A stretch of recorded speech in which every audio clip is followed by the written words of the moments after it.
Coming to you live, it's the Forestry and Sawmill Roundtable. Welcome back. Let's get started.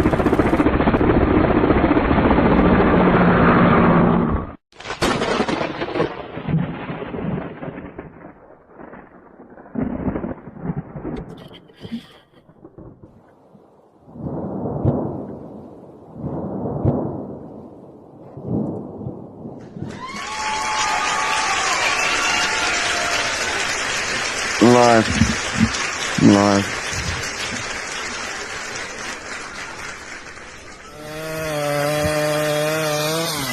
There it goes.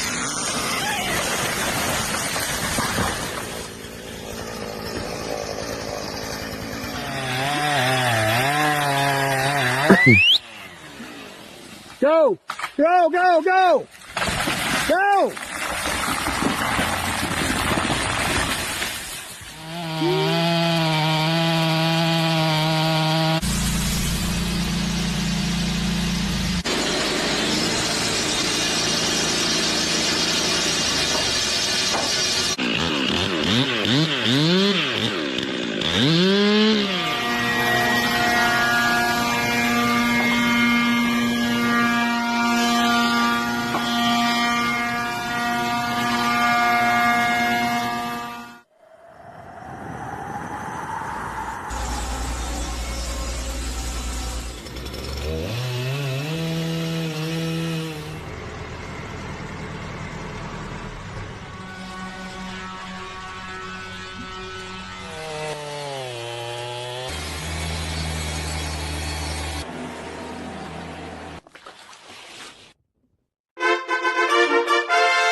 Let's welcome our special guest this month from the great Northeast, William Prophett, YouTube channel Pirate Solutions Forestry, running a Norwood sawmill.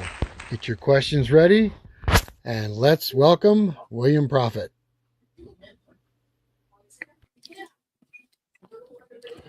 All right, everybody loves the idea of owning a sawmill, right? Running a chainsaw, cutting logs, stacking lumber, all that's a lot of fun. But tonight we're going to talk about something different. How the people in the wood industry actually make money from their chainsaws to furniture, from trees to paychecks. We're going to talk about the services that really pay the bills. Tonight on the Forestry and Sawmill Roundtable, we're talking about something that every logger and woodworker eventually asks, is how do I turn this into money? How do I make it in the wood industry? A lot of people love the idea of working in woods. Did I already say that? Turning those skills into something that actually pays the bills. It's a whole different story tonight. We're joined by William Prophett from the YouTube channel Pirate Solutions Forestry. William's built his path through chainsaw training and forestry education and sawmilling, right? And custom woodworking. Turning knowledge and skills into real-world opportunity. Tonight we're going to talk about the real woodworking side of the wood industry. The equipment, the skills, and the services that actually bring in income from the stump to the finished product and everything in between. So if you ever wondered how people turn their time in the woods into real products, real paychecks, you're in the right place.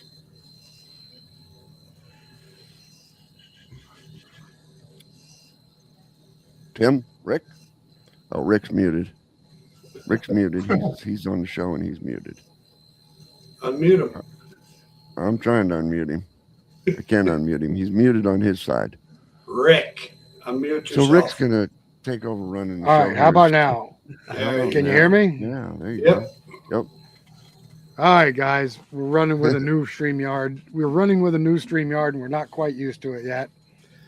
All right, folks, welcome to the Forestry and Sawmill Roundtable. If you're new here, this is our monthly live stream where we bring together folks from across the forestry, sawmill, and woodcraft world to talk about the real work happening in the woods. Before we get rolling tonight, if you're not subscribed, we would all appreciate your support by dropping down to the description of the channel you're watching from and hit the channel links and subscribe to everybody. If you're watching live, jump into the chat, let us know where you're watching from. Here's our first question for the chat tonight. Who here owns a sawmill and what brand are you running? Let's see what shows up in the chat. Also, a quick heads up, the chat will probably move pretty fast tonight. We'll try to catch as many questions as we can while we're live. But if we miss your question, please leave it in the comments after the show, and we will do our very best to get back to you and get it answered. Tonight, we're really glad to be joined by William Prophett.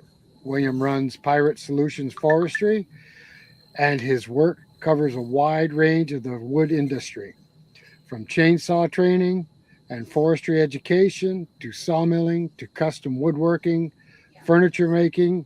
He's someone who has taken the knowledge of the woods and turned it into real skills and real business opportunities.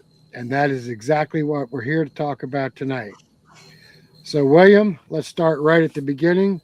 A lot of people watching tonight that love woodworking with wood, but not everybody turns it into a career. Where did your path into forestry and working with wood really begin? That's an interesting question, Rick. It started out when my wife, Kate, and I got together. She was just closing up a coffee shop, and that's where we met. I used to go in there in the morning and have my coffee and read my newspapers. And when we got together, Kate's grandfather had left aside a plethora of the old Craftsman 113, the old Delta Atlas tools, and we restored them all and decided that we wanted to go into business together and start doing woodworking. And it's really where it started. So we I had a pretty big following on Facebook, and we started putting out feelers, started to get our feet wet, got jobs, started doing jobs. And then once upon a time, some of our old Norway maples started to come down in the backyard. And we said, we can't let any of these go to waste. And at that time, our really only option was to start chainsaw milling them. So I started building chainsaws. I had been in the chainsaw business for a long time, had two Husqvarna 268s that I used to call the twins. They were my favorite saws ever. And I started cutting firewood with a friend when we were 16. So I started building chainsaws, and we made chainsaw mills just so we could mill the Norway maples that were coming to end of life in our yard and falling to use in our woodworking business. And the next thing you know, everybody in our area found out that we could chainsaw mill stuff. And that kind of derailed the whole thing. It turned into its whole separate business. People calling saying, "Hey, can you come to our house? We're having a tree dropped and we feel terrible about it, and we want to turn it into, something, a table or whatever." So it turned into a whole separate business. So for 4 or 5 years before COVID, we chainsaw milled pretty much full time and sold slabs and chainsaw mill for people in the field. Then COVID hit.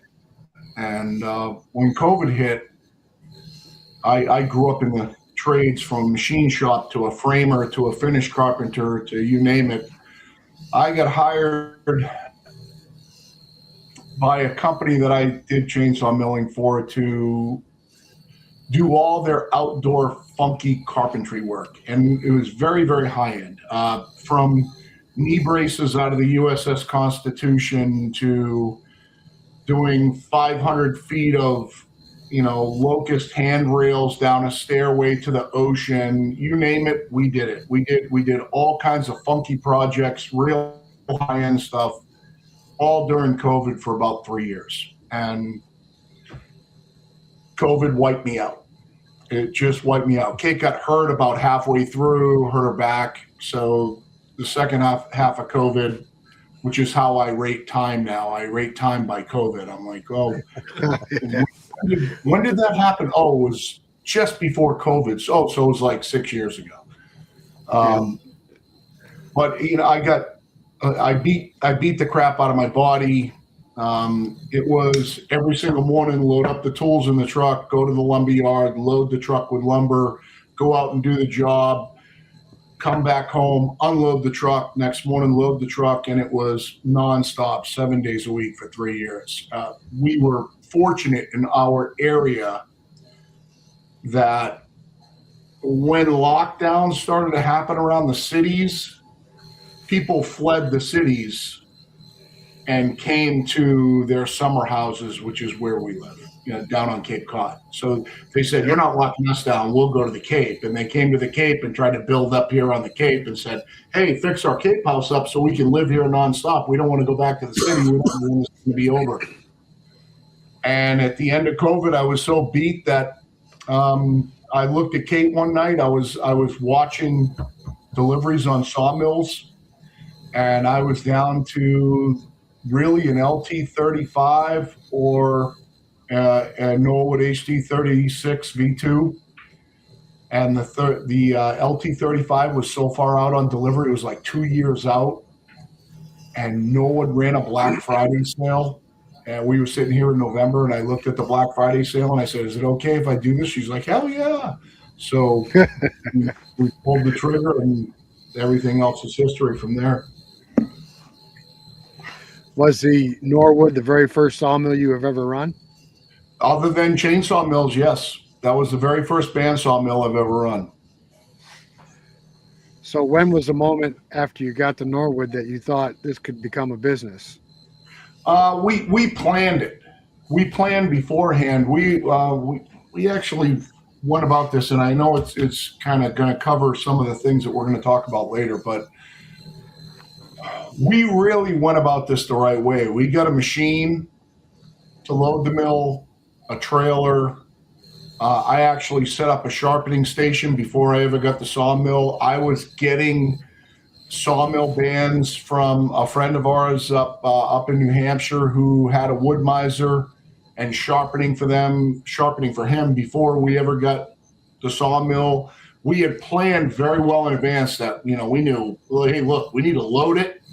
We already had a good supply of logs from the chainsaw milling side, because when I say I was chainsaw milling, I wasn't just like chainsaw milling every now and then. I mean, I was doing it full time. I was in on the ground floor. When I started chainsaw milling, there were only 3 or 4 of us that were doing it, like really doing it.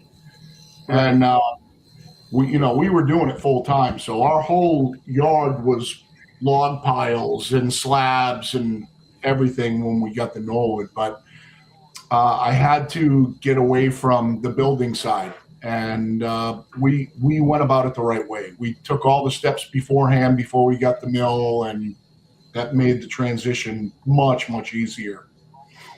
Nice. All right, you guys out there in the audience, type tree in the chat if you've ever cut a tree down by yourself. I did that today. Does that include us or not? That first thing this morning. All right, give me a second here to look at the questions. Oh, If you guys got any questions out there, now's a good time to put it down, and they will pop it up there on the screen so you can see it. Chris said the video keeps timing out, but I show it's running good here. Everything on the back end looks good. I don't know. Chris, who are you watching it through? I can see. Oh, there it is. Wonder what channel he's watching it through. I don't know. I think it's on his end. My end looks good anyway. StreamYard Yeah, looks ours good. seems to be doing good. Hey, Neil. Okay. Yeah, it looks All right, good. so, all right, William. So you said you've been messing with chainsaws for a long time. What's some of the mistakes you see beginners make with chainsaws? Let's see. I would say the first thing is that number one, they buy too small a saw and then try to ride it like it's a rented mule. The Yep. second thing is that, and even into tree services, I run into this all the time because I actually do people call me up and have me come over and do seminars for their workers on sharpening. Nobody knows how to sharpen. It's like it's the craziest thing I've ever seen in my life is how clueless people are about filing a chainsaw chain. I have no idea why.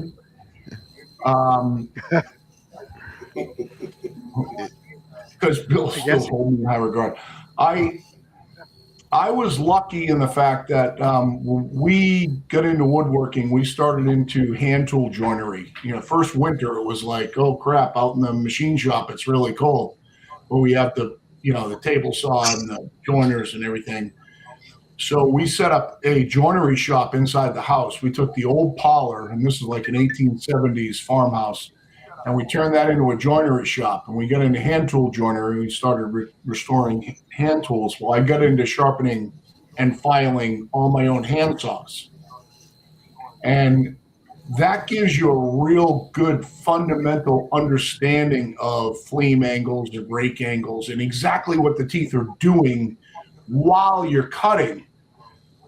But chainsaws really aren't that complicated. I mean, I learned when I was 16 years old. The guy, sold me my first Shindaiwa.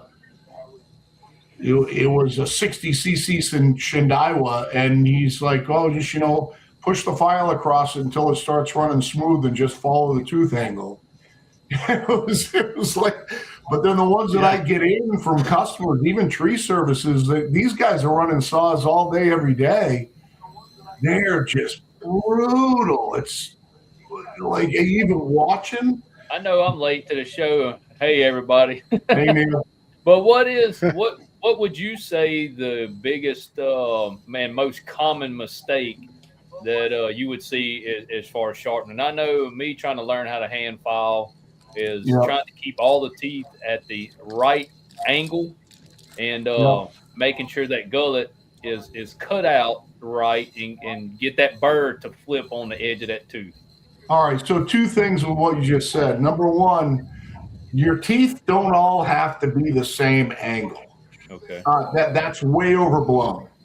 The gullet's a little bit more important because what happens with the gullet is you're putting your angle on your tooth. Right. So the deeper that you make the gullet, the more you undercut the tooth and the more sharp you make that angle. Okay. And the less it's going to last. You kind of want that angle. I think in almost any tool, and we sharpen everything from chipper knives to plane blades to chef's knives to you name it here, professionally.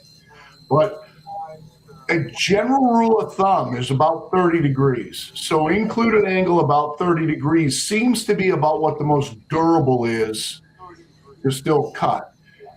You want when you have your file, you want about a 30-year file to be over the top of that tooth. Okay. To create that 30-degree C, which is called rake angle. Right. That 30-degree rake angle on your cutting edge, so that your cutting edge has a chance of lasting a little while.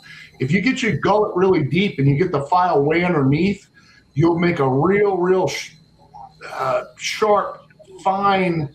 It'll dig in. It'll cut great at first, but all you're going to do is you're going to roll that edge over really quick. And once it starts to roll, it just dulls right off really fast. Yeah, one thing I just picked up on was like keeping the part of that file above that tooth. Don't try to keep that file underneath it and barely touch the top of that tooth. You want it to stick above that tooth. Very noticeable. You want that to remove some of that material.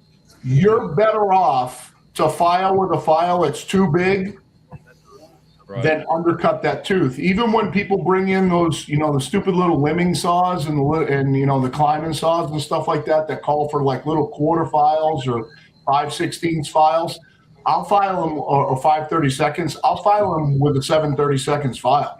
Right. And give them back to them because it creates a real durable edge. I've never gotten real good at sharpening with the hand file. I bought me one of those. Is it the Timberline or whatever locks on your bar and you keep that 30-degree angle, and it does fairly well. But most of the time, Mr. Robert sharpens everything known to man. I just bring it to him with my saw. Right. He's a treasure. We're lucky to be alive while he's around. Yeah, he's a trip now. Yep. As far as that, that fleam angle that you're talking about, the 30 degrees, which is called fleam, it's way overblown. It doesn't super matter. You can get that angle anything in between, let's say 15 to 30, and it's going to do its job. I mean, that all it is it's a shear angle as it goes through the wood to shear across the wood. You can, in my chainsaw milling, I file at 10. Right. And I can pull out one of my chainsaw mill saws and cross cut with it all day. I mean, even at 10 degrees, it'll still cross cut fine, perfectly fine. And I think there's also, I think, a misconception. There are a lot of people say, well, should I get a rip chain or should I get a regular chain? They're all the same chain, just filed at different angles. I know that sometimes when I've tried to hand file or a chain gets dull, when you cut and you get your bar about halfway in, that joker wants to it veers off and wants to bind everything up. That right there, that'll make a good man cuss. Yeah, right. That's a good test for how everything is in the entire system, because there's a lot more components than just the chain. I think the most important thing is I like to use a progressive raker gauge, which sets every raker drag, depth gauge, whatever you want to call it. I was kind of taught to call them drags, but I think raker is pretty universally, it's not a raker. When you take your rakers down, first of all, your rakers need to be at an angle like this. You don't take them off flat on the top. They need to be at an angle like this. A progressive gauge does a really good job at doing that. And also a progressive gauge sets every raker to every tooth. And a lot of the other raker gauges bridge across several teeth, and you stick your file in the 30,000 slot or the 25,000 slot, you file straight across. Those don't really do a good job. If you use a progressive raker gauge, it doesn't really matter if your chain's balanced. You don't have to count strokes on one side or the other. It doesn't matter if all your teeth are the same size. If you use a progressive raker gauge, all your teeth are taking the same bite, and they'll cut straight as long as your bar's in good shape and you don't have big burrs on your bars and your bar rails are like this or something like that. But I think a progressive raker gauge is a must. And your rakers are just as important as how sharp your teeth are. Oh, I would say easily yes. I think that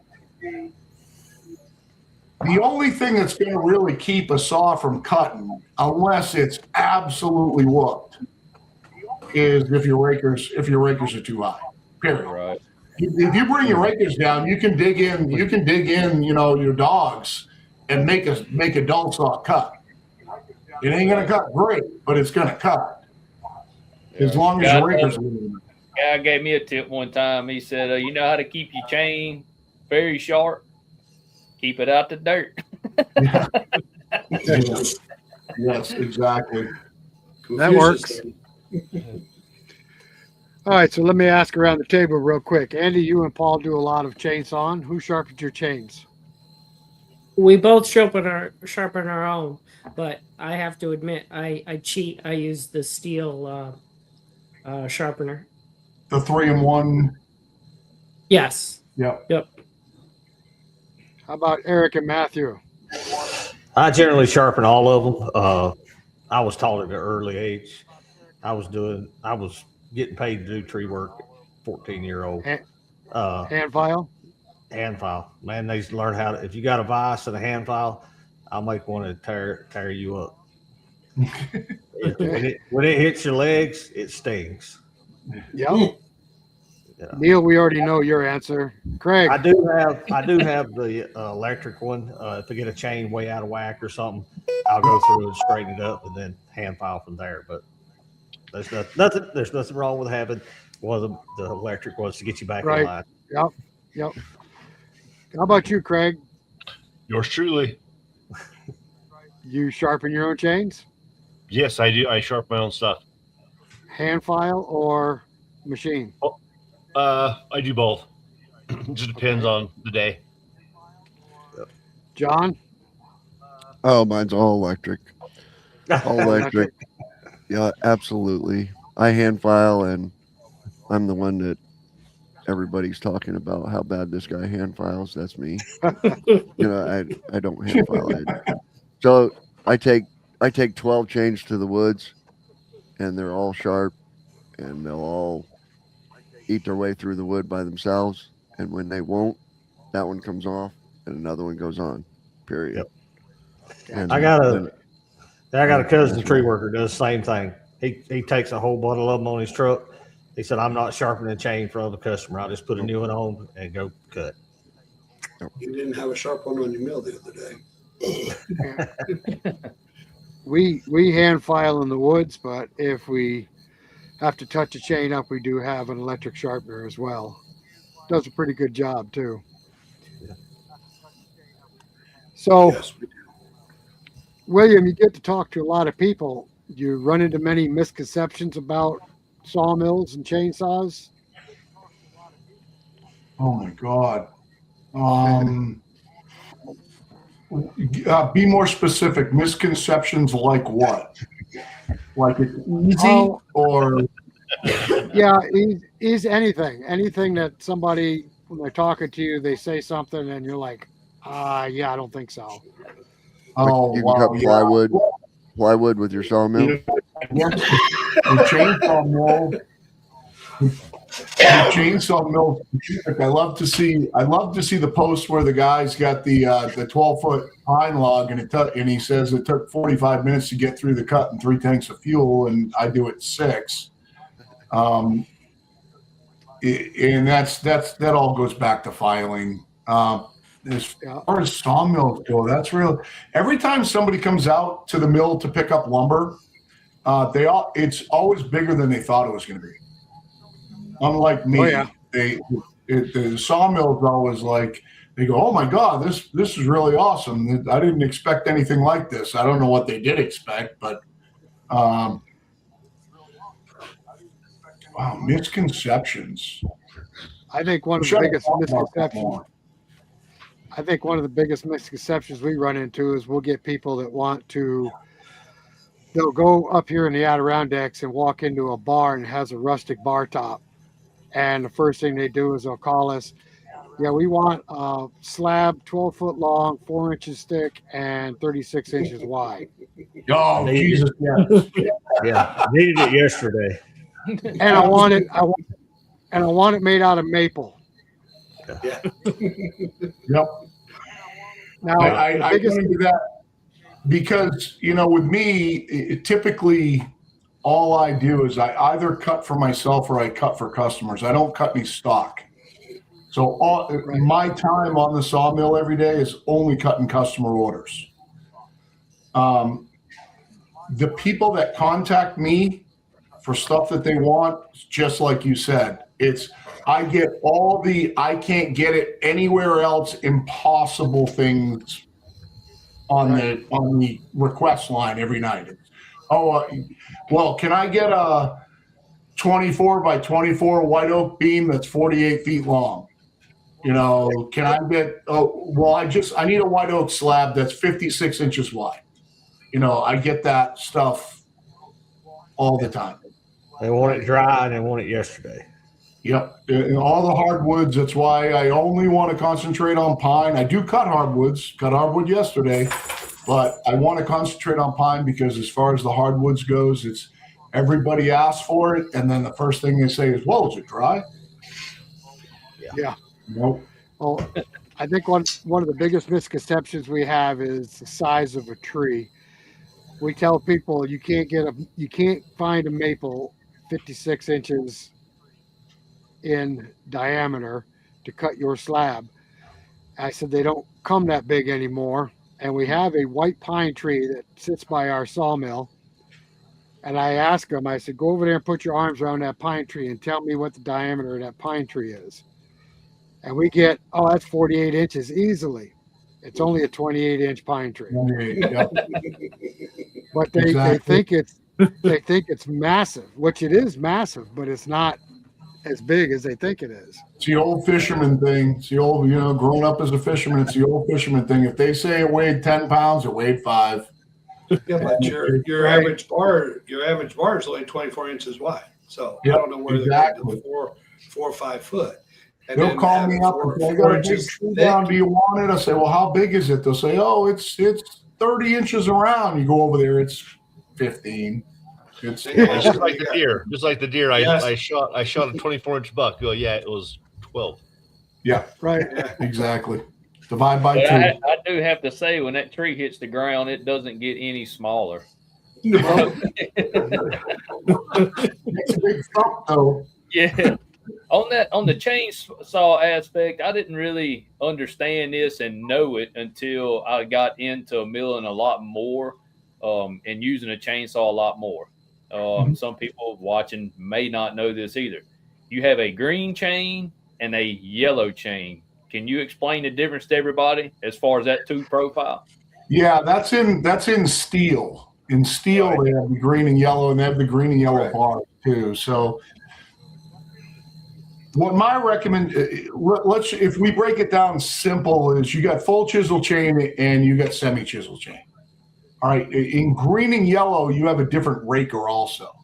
You go from a standard raker in the yellow chain to what they call is like a safety raker in the green chain, where they have almost like the double rakers, which is supposed to eliminate kickback.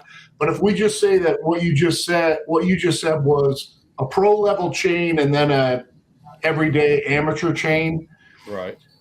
it pretty much semi chisel down into and full chisel. Well, in chainsaw milling, I only run semi chisel. I won't run full chisel in milling. You knock that working corner off a full chisel chain, your milling days are over. But the semi chisel chain will keep going and going and going and going. It's like cutting dirty firewood. If you're cutting dirty firewood, if you take full chisel into dirty firewood, you just don't know what you're doing. It's just dumb. I mean, all you're doing is you're shortening your day and making yourself frustrated. So what I would call Everybody is else? green chain is semi chisel ish. I don't know anybody that would run like safety chain on a chain. Yeah. Okay. Now, I guess the only people running full chisel are, cutting for a pro some reason, because it will cut faster. It just don't last as long. The So semi chisel, if you're bucking, instead of having a sharp point, it's a radius, and it'll cut all the way around that radius. Whereas that sharp point, if you nick it off, there goes your sharpening. yep, and it's over. It won't dig. Yep. And it's all, if you're falling trees, where it's really, really important when you're falling trees to keep your speed up, because it can get dangerous if you slow down, especially when you get close to the hinge. If you're falling trees, you want to have that full chisel. You want that speed. But if you're out in a dirty pile of wood, bucking logs down, don't waste your time with full chisel. It just doesn't make any sense. Yeah, that makes sense. I just figured So- that was a detail that a lot of people just didn't ever pay attention to, and they go to buy a chain and say, well, what's the difference between this one and this one, and never really dig into it and see. Because I did the same thing for a while until you start looking and really kind of paying attention to what's going on. Yeah, some guys prefer a full, the skip tooth, and I was some going to say skip full house. tooth. Yeah. Yeah, I know There's Thomas, a big misconception right there, skip tooth. That's a huge misconception in chainsaws. right? Thomas would run that on his big Lucas slabbing mill. To run the skip on that big machine there. I found that the skip explain tooth it. sharpen a little bit quicker. What's that? The skip tooth sharpen a little bit quicker. Yeah, Yep. I guarantee you. They showed a 60-something inch bar, 70-inch bar, whatever it was. Yeah, I got one. You don't want to sharpen it. It takes forever. All right, so William, explain the downside of a skip tooth. Just It's slower. It cuts slower. You got less Okay. teeth in the cut, just cut slower. Right. The advantage to a skip tooth is if you take an underpowered saw, run a bar that's too big, the skip tooth will get your feet per second up on your chain on a saw that Kind of can't compensate. pull a whole cut Yeah.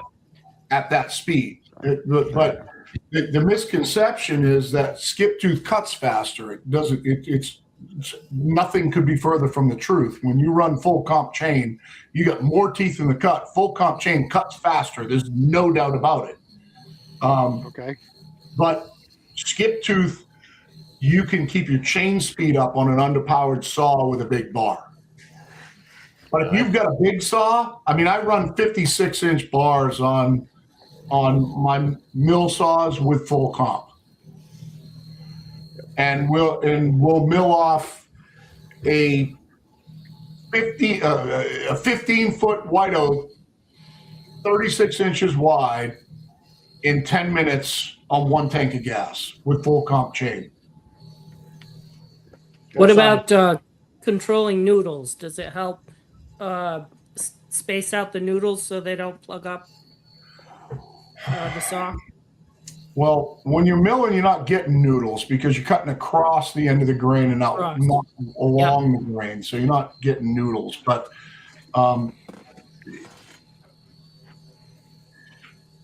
as long as when you file, you don't let that gullet come way up. You keep your gullet cleaned out. You're going to have no problem in a mill saw cleaning sawdust.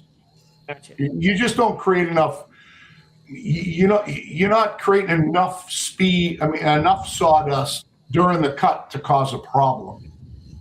Maybe if you got into real gummy wood, I've had that problem in like hemlock, in big hemlock. I'm talking about huge hemlock, cutting big hemlock slabs where they got big pitch pockets in them and stuff like that. You can kind of go up a chain like that.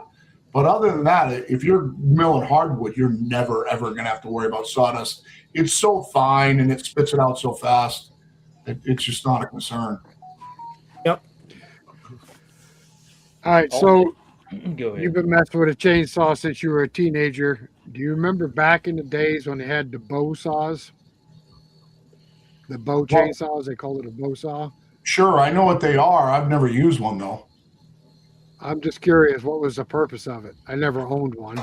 They made them specifically for bucking logs in a log pile, and I don't know enough about them to know exactly why. It had something to do with to keep them from getting pinched. Okay. Yeah, I guess that could make sense. I don't know how it worked, but that's what they did. They didn't last that long, so they couldn't look at it. Yeah, they couldn't have been that good. Yeah, chainsaws have come a long way. Remember the old heavy-duty McCullochs? I grew up with one of them. You had to reach beside the bar and oil it. Yep. And we had one that had a thumb oiler. Yep, those old home lights. I mean, all the ones I started with, you had to thumb oil them. Those old home lights, and they were great saws too. They really pulled like. Yeah, they were. Oh, we saw a lot of wood with it growing up. Dad had a couple of them, and your toolbox, you had chain, screwdriver, half-inch, 9/16 wrench, and a little bottle of gas because those things wouldn't crack if you did just a little bit in the carburetor. And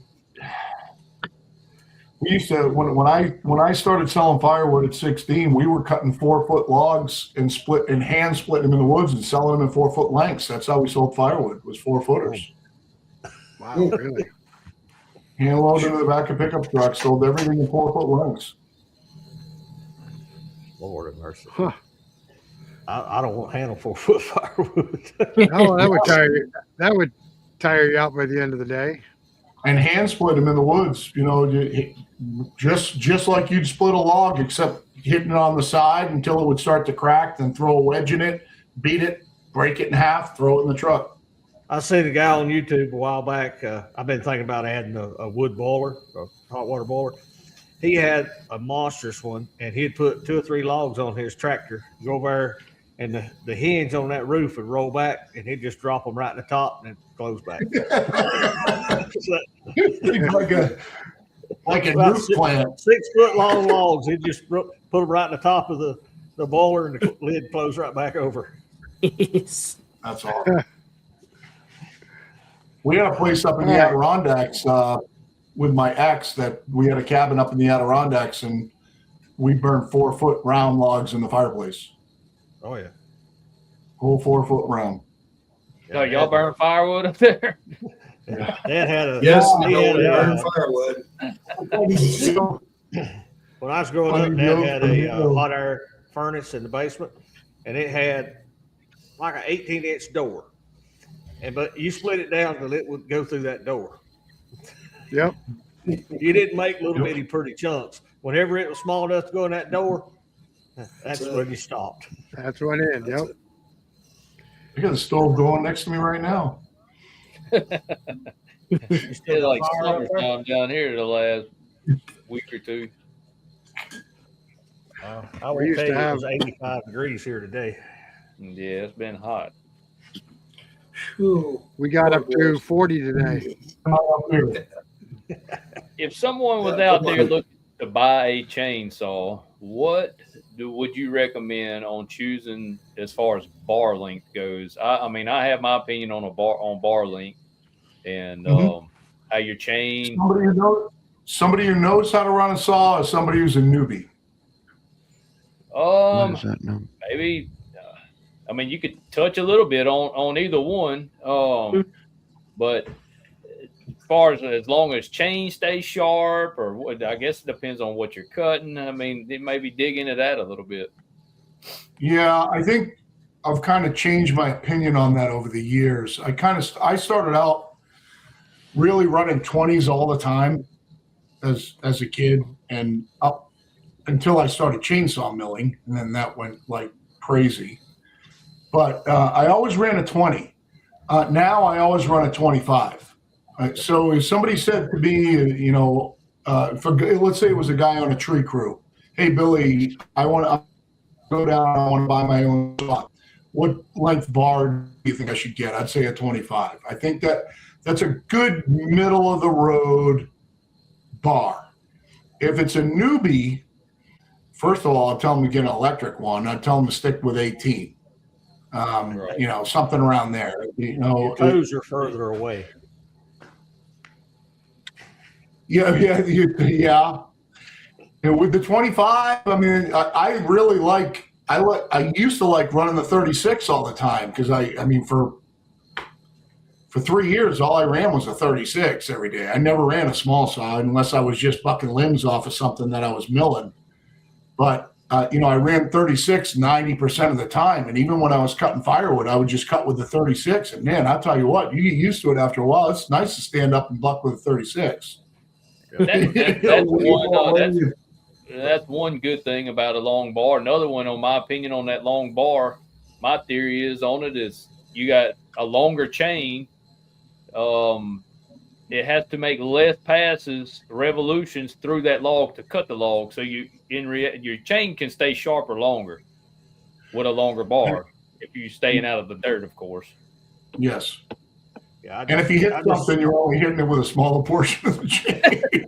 I'm afraid of giving a newbie anything more than 20 inches. Right, that's right. Using Really, that longer bar like that too, you let the saw, the weight of that saw, help you get through that wood. Yeah, You're always cutting with the tip too. Yeah. The 2 saws that I keep here in the sawmill, I will never let a new person touch either one of them. That 500i, they got no business ever touching it. It's a hot saw on top of being a 500i. And then I got a 545 Pro Husky, and that thing is a monster in a small package. That's not it's not a beginner learning saw. Now I got an 029 here. Learn on that. Hello, Russ. Welcome to the show. Yeah. There's Russ. Yep. Well, I got to say, Eric, that the chainsaw I have on my mill, anybody can use it who wants to, but nobody wants to. It's an old. It's an old. You got that old green go-go on there, right? Have you? Yeah, purple too. It's a 25-year-old wild thing. I had one of them years ago, and I didn't buy it. I found it in a dumpster. Somebody knocked the chain off it, couldn't fix it, just threw it in the dumpster. And I brought it home, and my 3 kids, they used it when we were sawing firewood, one of them little bitty go greens or whatever. Yeah. Wild Well, thing. we both got the wild thing, and you can't kill them damn things. I swear. I have one up in a box. We've run them over. We've hit them with other chainsaws. Dropped trees on them. You just can't kill the damn things. We try. Well, I've thrown it. I've thrown it out in the woods and gone back and got it a week later. biggest thing I see with people like us that need a saw and need a good saw, they're unwilling to spend the money and buy a pro saw. I don't care. I've had them all. I like them all. Shindawas, Huskies, Steels, and got all of them currently. But to pay up and buy a pro saw, you're stepping into another level, and you're going to pay a lot of money. Especially if you walk into a store and don't know what you're doing. Oh yeah, because you get talked up pretty quick. If I was going to go down into my steel dealership right now and buy a saw off the rack, they got some 365s in there, Huskies. Yeah, that I would for like $670. I would buy that in 2 seconds over spending $1,200, $1,500, $1,800 on another saw. I'd buy that old 365 Husky in a second. I mean, not old, it's brand new, but just still adjustable, great saw, pulls great. I loved the 372 until they took them to $1,400 a piece. I have an old 372 XP out here. It runs, but it needs reworking and some taking care of. So if anybody watching does that kind of work, get up with me. That's why I ended up. I mean, you can't get your finger off the throttle. It revs up so fast. I mean, that's a powerful saw. I like it. Guys, I I ran want to give a shout out to 36s. I ran a Michael couple Wilson of real quick. I like them all. I thought Michael had a longer bar than 25 inches. He runs a 28. Mike runs a 28. Yeah, he's got a long run. Yeah, I thought he had a longer bar than 25. So let's talk about what we're here for, making money with wood. I think everybody on here makes money with wood. What's in your opinion one of the best services with wood that pays decent money, Bill? My biggest profit center is cut and trailer decks. That's where I make my most money. Cut and trailer decking. I can cut trailer decking at $3 a board foot, cut 1,600 board feet in a couple of hours. That's where the money is. If I could cut trailer decking all day, every day, that's what I'd do. But I don't want to cut trailer decking all day, every day. And also, when I get into cutting trailer decking, I'm competing with the firewood guys for the wood. When I'm cutting pine, I'm not competing with the firewood guys for the wood. All my wood's free, and the wood's $1 a board foot when I sell it, but there's no problem getting it. There's no problem filling orders. So pretty much what I do is mainly cut pine all day, every day, except for yesterday. If you watch my video where I got the oak, but $300 on 3 boards, $280 for 3 boards, 3 3x8s. I mean, how can you beat that on a piece of oak? I mean, in 25 minutes of cutting. Yeah, you can't. No.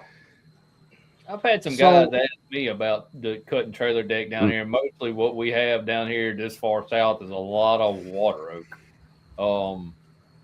They asked for red oak, and I've tried to explain to them that there's not very much difference at all between that water and red until you get to the white oak, and that's a whole entire different species. And they just are very adamant. A whole entire different price range. Yep. Well, you got to sell what's in your market. That's right. I talked to a lady today, and she was wanting locust or cypress, and I was like, neither one of those grow right here. I sell what I can buy here locally, and that's all you can do. I can sell a lot of cypress, but I got to get it from way down there where he's at. They don't grow here. And by the time you get Locust it and cedar. Yeah. Okay. Neil can sell. He can sell all the white oak I shipped to him, and I can sell all the cypress I got back. I guarantee it. I guarantee it.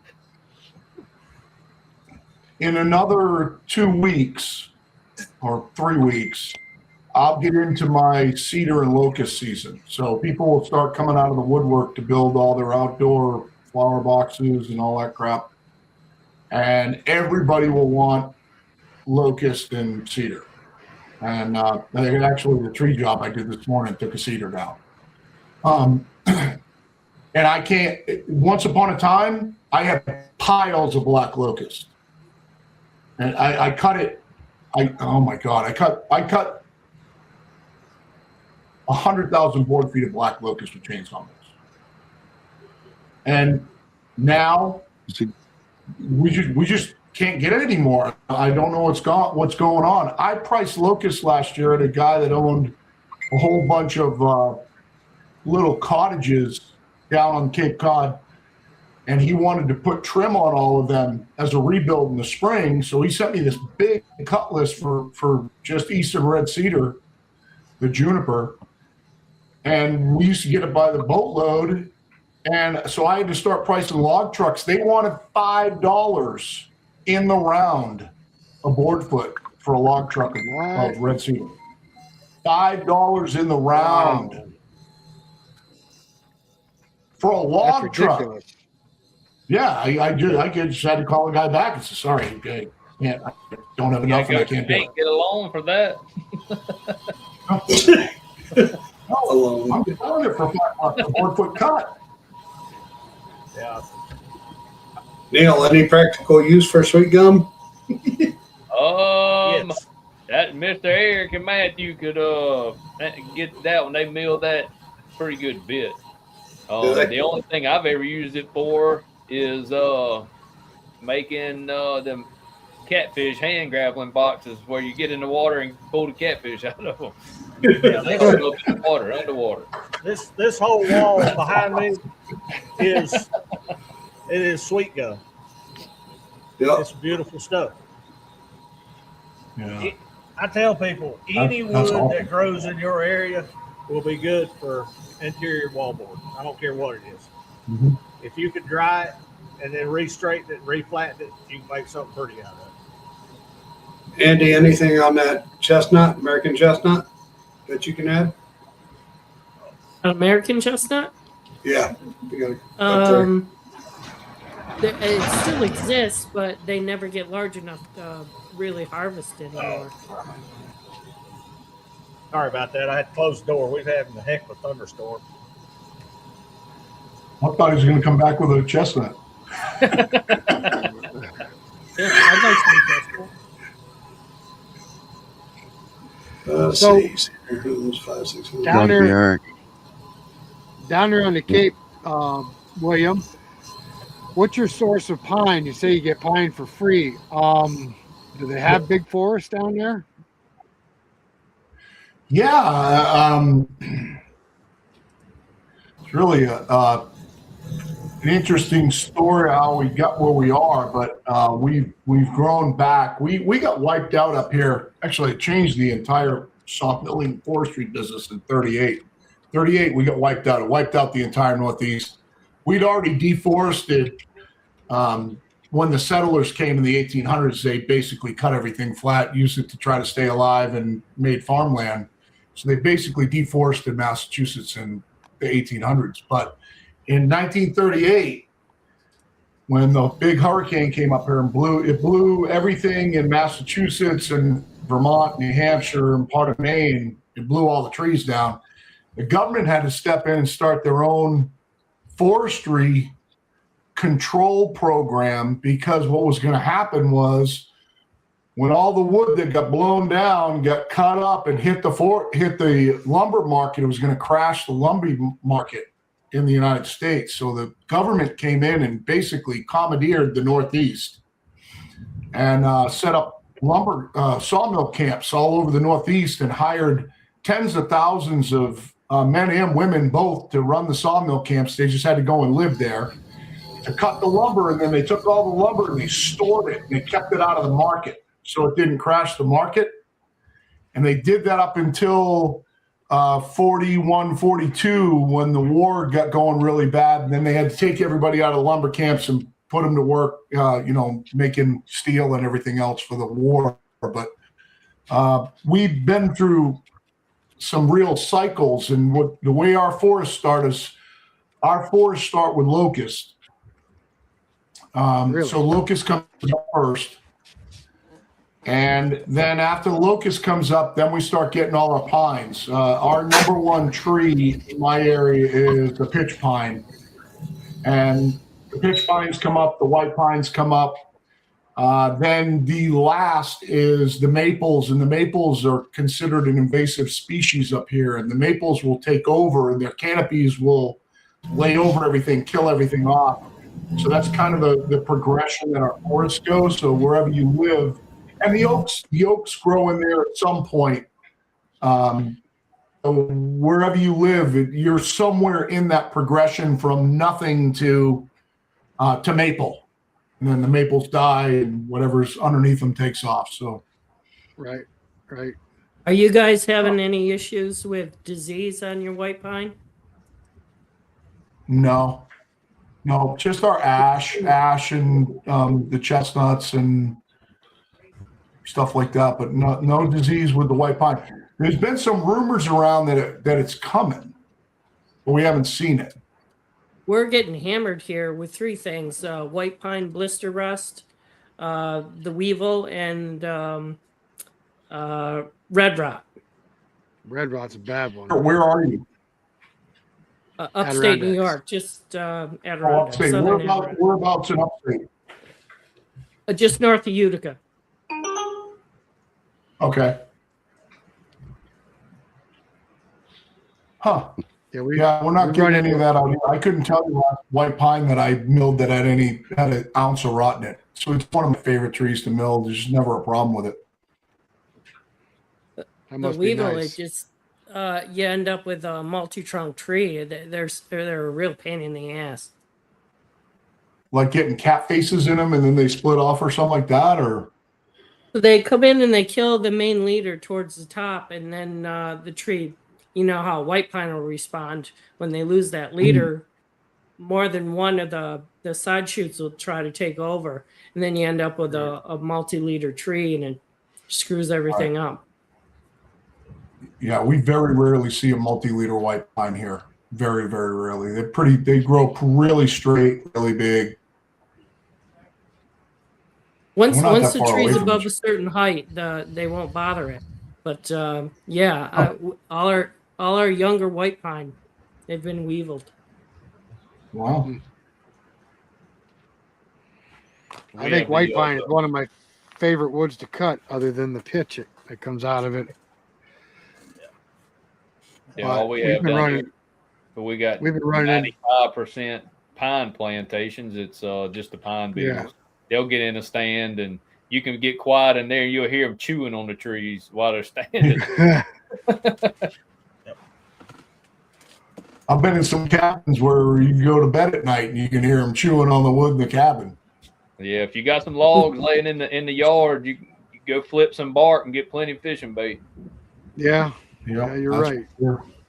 And big larvae, they'd be as big as your thumb. Big white ones. Yeah. I hate them things. The birds around my sawmill, they know when I'm cutting. They'll all come land on the mill while I'm cutting and all around it, and they'll land on my log deck out there and eating all the bugs and the worms that's falling out on the ground. They love when I'm out there milling every day. Sounds like Our my neighbor- magpies out here. What's that? My magpies do the same thing. Oh, out do here. they? Yeah. Our neighbor tends bees, and every time we mill, the bees will come over and get on the lumber. You must be getting sugars out of there somehow. Yeah, Yeah. he said that wormy pine makes nice lumber. There's a lot of times you cut that older log, and I'll do it on some of my wood, let it sit for a little while, bark slipping, and you cut it, and you'll get them little bitty pinholes all in that pine wood, and it's black around it, and it Yep. adds a tremendous amount of character to that wood, and only time can do that. Yeah, I have woodpecker damage in my spruce that does the exact same thing. Really? Yeah, wormy Yeah. white pine sells good around here. Yeah. Now, we had a question about making money. Now we all do this, so we all know. But tell our people how you figured out from the beginning. What can I do? What can I sell in my market? Because mine's different than yours. To make a living, because it don't happen organically. You have to work at it. Absolutely. Yeah, I'm a bad example of this because I took a big step backwards. I took a big step backwards from building out in the field financially to sawing full time. Matter of fact, I had another bit. I used to sell seafood too in the morning. I'd be home by 9:30 in the morning every morning. Hey guys. And I closed that down. Hey, I hate to interrupt here, but I gotta go. I got neighbors. Something's on fire over there, so I'll be back, or maybe I won't. But All right, gotta John. go. All right. Later. God bless, John. Good job. So my sawmill was what I would say is a soft retirement from being out in the field. Yeah. So I don't go at it like I'm trying to make $1,000 or $5,000 a day. So I'm a bad example of that. Like you and Matthew, the stuff that you do, Eric, you're banging out a completely different level on the sawmill than I am. Same thing with Neil. My business model is very, very unique because now that Norwood has latched on to me and made me an international ambassador, to where I travel, go to all the shows and run the sawmills for them at all the lumber shows and everything. And they take really good care of me. Well, not only does Norwood take really good care of me, not only do I own my machinery and my truck and my sawmill, but I get all my logs for free. So I have very, very little cost in what I do. Every log, when I mill a log, if I make $180 off that log, it's $180. Minus the fuel that I throw in the sawmill. That's a very, very unique business model. That is, I'm extremely lucky to be in that position. And see, I have a little advantage like that also. I'm real good friends with some land clearers down here and have access to some fairly cheap lumber logs, and they're just going to burn them. And most of the time they'll haul them for just a little fuel money for their equipment, or call me, hey, come get these, because it's not worth for them to haul it, or you know what I mean? And it keeps your overhead way down, and that's really the goal of all of it, is keep your overhead down and try to make the other end go up. Yep, I've got probably 20 chainsaws. I just gave one of my tree guys, my main guy, I just gave him a Hypo 100cc saw. Yeah. Just gave it to him. Just here, you take care of me. Use this, because you had an 881. And his guys don't like to run it for a stump saw because it's too heavy. I'm like, here, we'll run this bitch. You're like, believe this, or you put this in the wood. And now they don't want to run it. I don't care what market you in. Tree guys are your best friends. Yep. Loggers are good. Don't get me wrong, but you got to buy such a volume from them. Your tree guys, they're in the yards every day. Tree guys and graders find me the best trees, especially when they're going in and clearing a little 1 acre lot that hadn't had a tree cut on it in 100 years. Yep. Yeah, you'll get some beautiful stuff. Now these yard trees, there's no value in them, but when they're trimming an old 100-year-old white oak and they start topping it and figure out it's got a little rod in it, bring that thing on. That's a good one, you know. So guys, when do you know when to go from hobby milling to full time? Anybody? Yeah, when your job can't handle what you're doing on the side. They told me you're gonna have to quit. I said, yeah, you're right. I quit. See you. 100%. I'm a prime example of a side hustle and a hobby that got way out of hand. That's kind of where I'm growing too, because I'm steadily upgrading all the time, and it's getting there. That's the beauty of Wood Miser, Norwood, Timber King, all these sawmills that are mobile.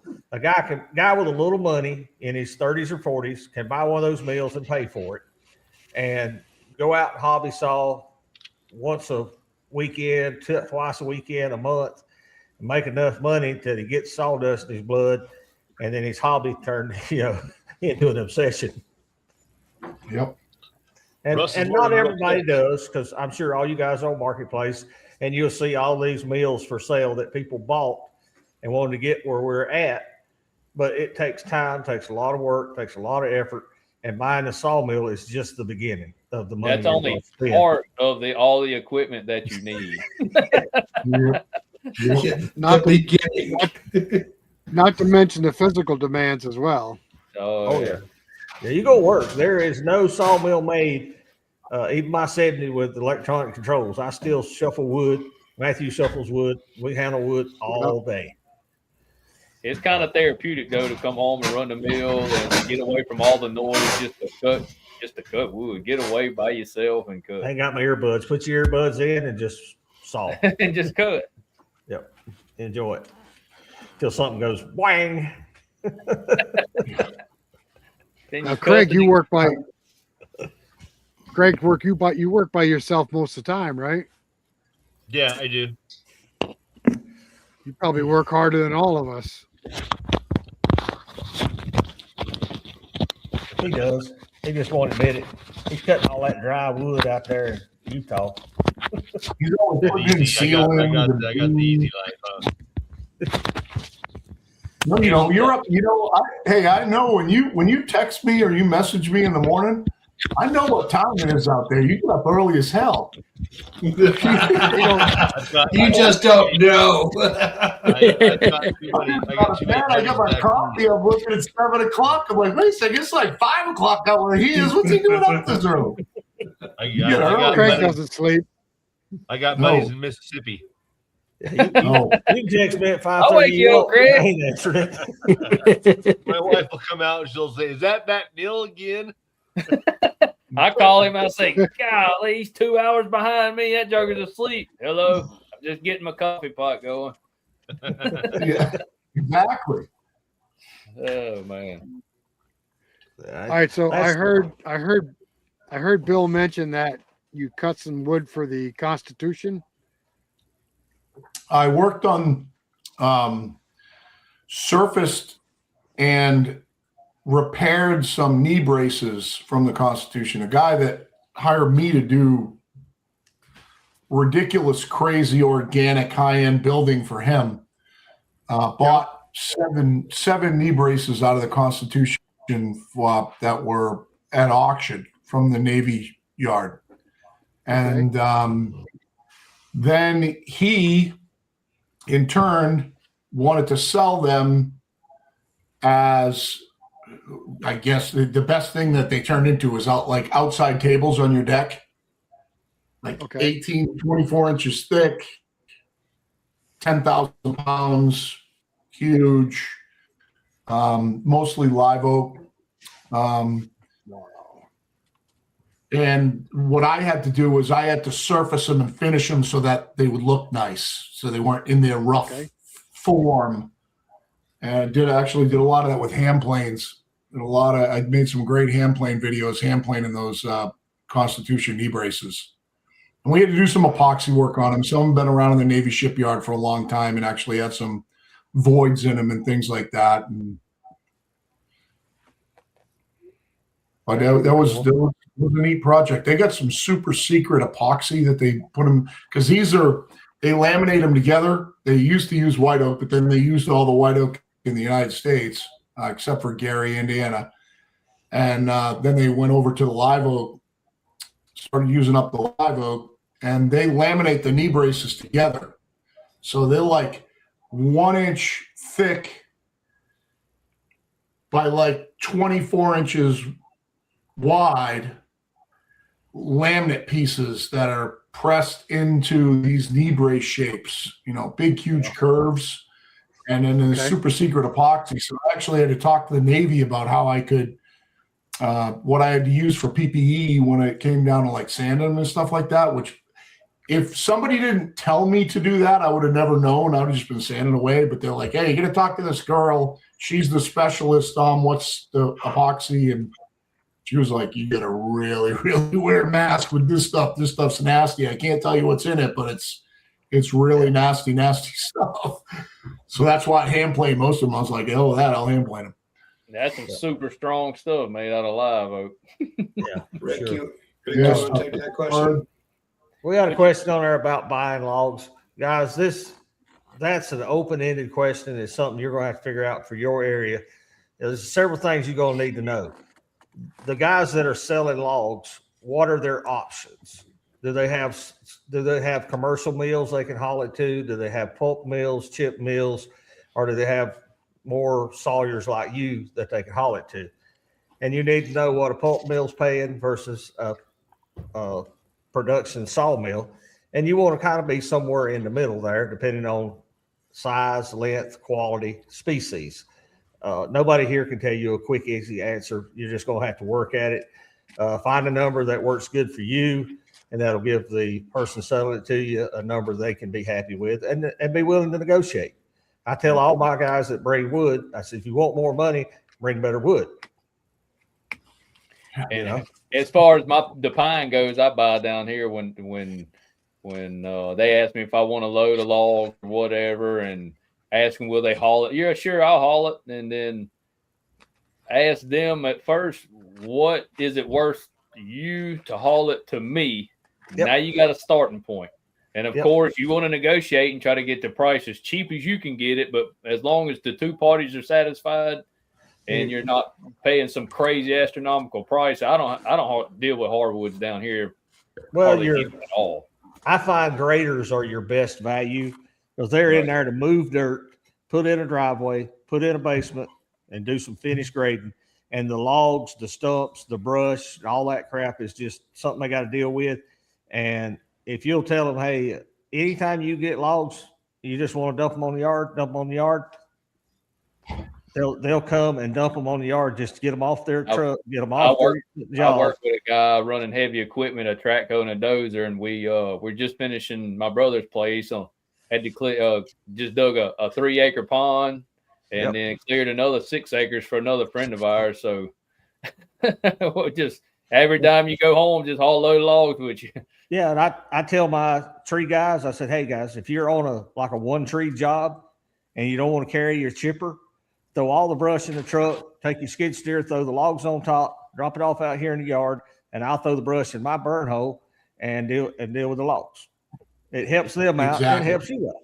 You see Suncoast right there. I had to throw that up there, Neil. I know you did. That's who I'm working with. But we're kind of lucky here. We have a stump dump about a mile away. Oh yeah, that's nice. And all the tree services and stuff dump stuff off in that dump, and the only thing we got to do is fight the firewood guys for it. I can choose. Yep. Well, it's an ongoing battle. You'll have to figure it out in your area, and you may be fortunate in your area that there's nobody buying wood, and they basically just give it to you to get rid of it. And I don't mind paying for wood. I really do not mind writing a check to a guy that brings me a nice load of 16, 12-foot long yellow pines. They're all 18 to 24 inches. I'll pay you all day for them, buddy, because that's cutting cream of the crop. Hey, Bill, I got a question for you. I want to know what your policy is on customers bringing logs to your yard. For me to cut, just for me to cut them, or like Yeah, to yeah. to So have I've them. run into issues. I've run into issues where guys want to bring me their stuff, and then I'll contact you later with a list. If I don't take a deposit on their logs and being on my property, chances are sometimes I don't hear from them.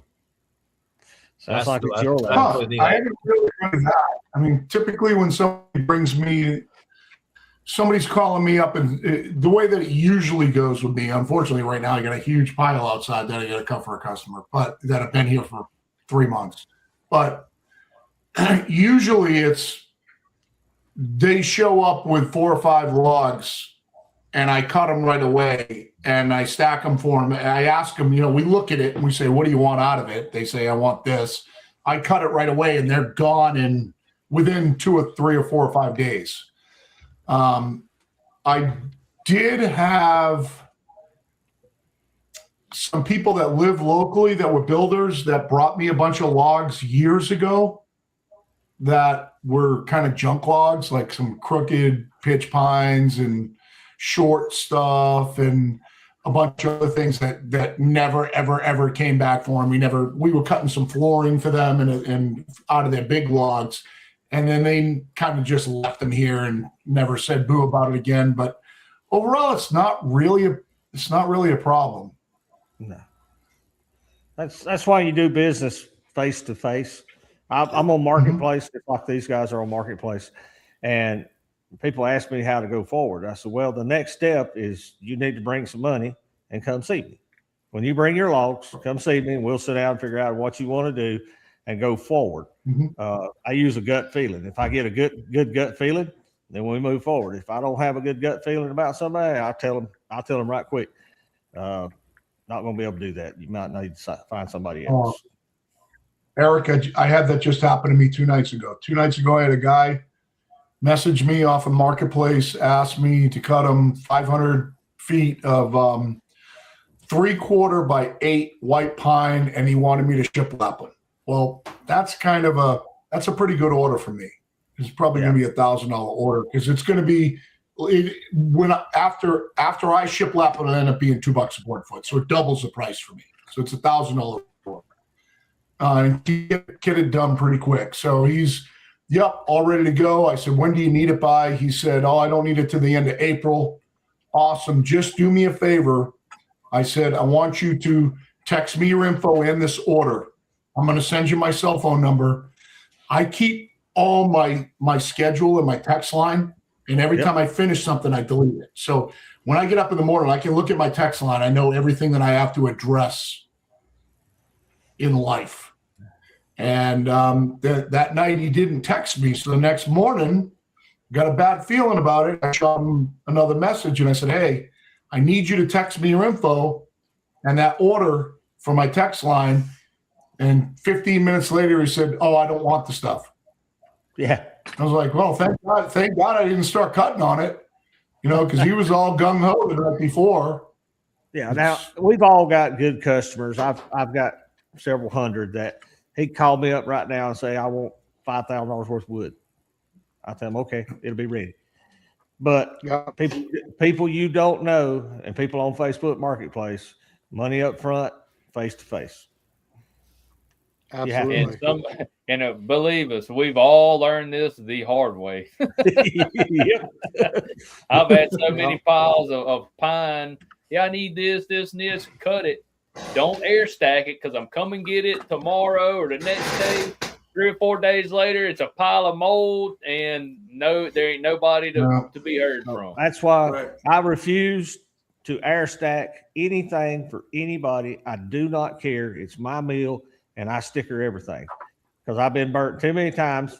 I need it. Today's Monday. I'll be there by Wednesday to get it. 2 weeks later, like I say, it's sitting over there growing mushrooms. That's right. I sticker everything, band everything, and we set it over there in the done pile. And if it takes them 2 weeks to come and get it, it's better when they pick it up than worse. I've learned Yep.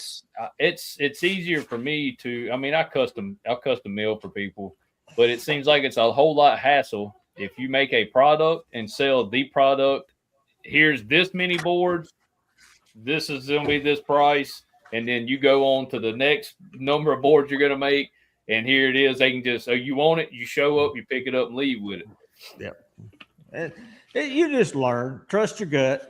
You know, good Lord, all give us a gut to use, whether you got a good feeling or a bad feeling. And if something don't feel right, just be willing to say, no, I'm going to pass. It probably isn't. If it don't feel right, it's probably not right. It's like when your dad used to teach, he taught us, hey, if you find yourself convincing yourself with what you're doing is okay, it's not.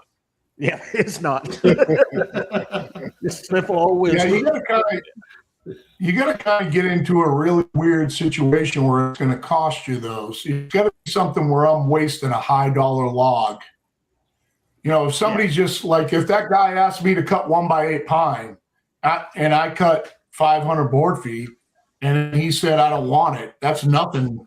Not really you sell 1x8 pine, I'll did it. Yeah, But if somebody tells me they want a 16-foot white oak, 2x10s, and I waste a white oak log on 2x10s at 16 foot long, that's a different story altogether, because you might never sell 2x10 white oak boards again. Exactly. I did a big white oak timber frame for a contractor a month or so back.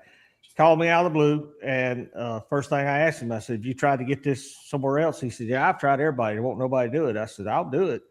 I said, "You're not going to like the price." And he sent me a list, and I sent him a price for it, and he said, "What do you need to do?" I said, "You need to bring half of that total I give you and come see me."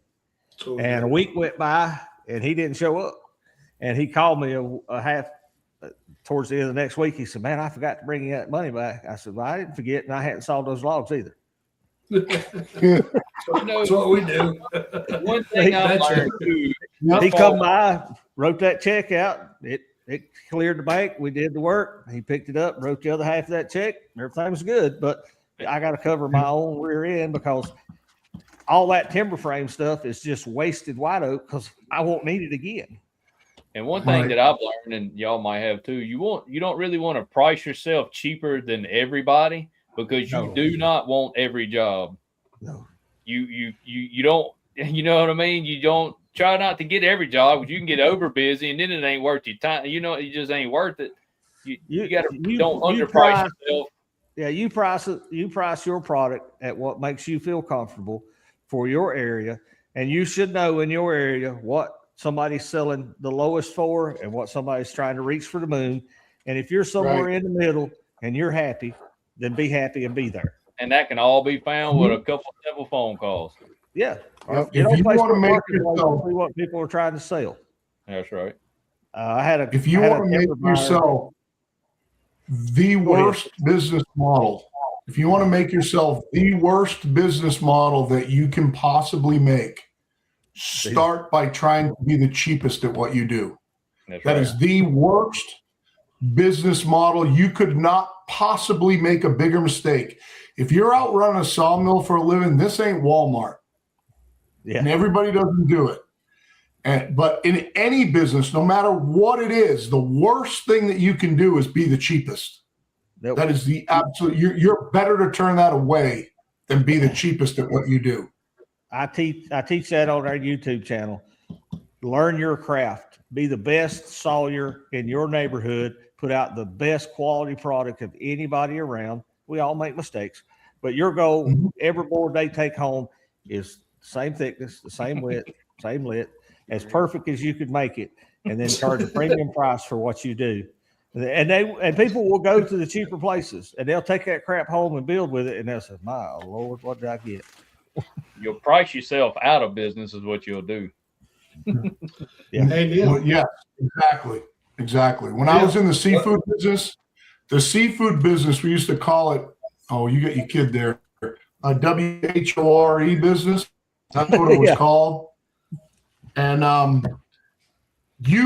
you circle dial a bunch of people in the morning, your customers, and they, say, do you need anything? I need X amount of cod. I need X amount of haddock. I need X amount of lobsters, whatever.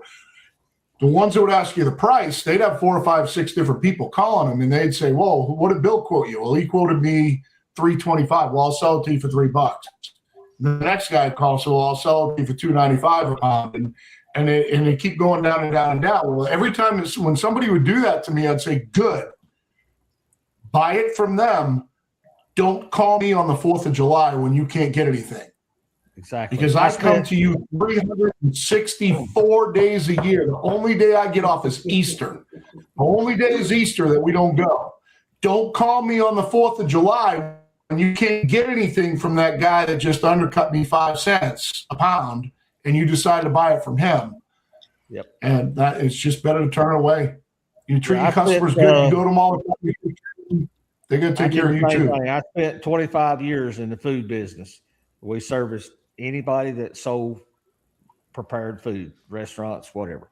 And we fought that all the time. You'd have one of your competitors, their only way of making money was to try to lowball. And customers say, well, I can get it from this company for this price. I said, well, if you can get it that cheap, get it.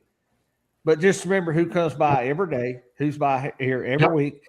And when you forget to order something on Friday and you're not going to be in business Saturday because you didn't get it, who takes care of you? Exactly. Customers. That's a way better. We're selling the same product that everybody around here makes in everybody's area. They're buying my customer service and my quality.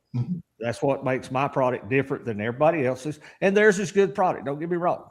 But if they're picking you over them, they're picking hopefully your quality and your customer service, because we're not going to lowball our prices. Absolutely not.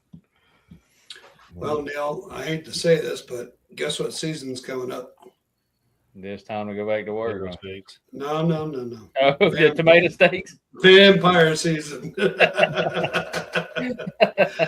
Still want to wring your neck. I just finished cutting. How many this year? I just finished cutting 10,000. Wow. Well, I just got a ding from Marketplace about 20 minutes ago, Tim. Guy wants to know if we still have tomato steaks. Got 4 bundles out there right now. And how many do? And how many do we have? 4 bundles. 200. Better get to making some. Well, as soon as the snow gets off the trees, we might be able to. That's why you build you a bigger shop so you can work inside, Tim. We work inside, Eric. It's the yard. The yard. You drop the log yards, and then they get full of snow and cover the trees, and Well, you got a frozen yard, log yard. Still. I got a muddy one. Yeah. Ours will be mud somewhere around the end of April. Yeah. Welcome back, John. Everything work out? Yep. All good. We're all good. Good. I actually had a phone call the other day, early in the morning. Had a Canadian hardwoods log buyer call me. He said he'd seen me on YouTube, want to know about buying some wood. And I told him first thing, I said, dude, if you're called looking for cheap wood, you called the wrong number. I got some Amish buddies. I'll give you their number.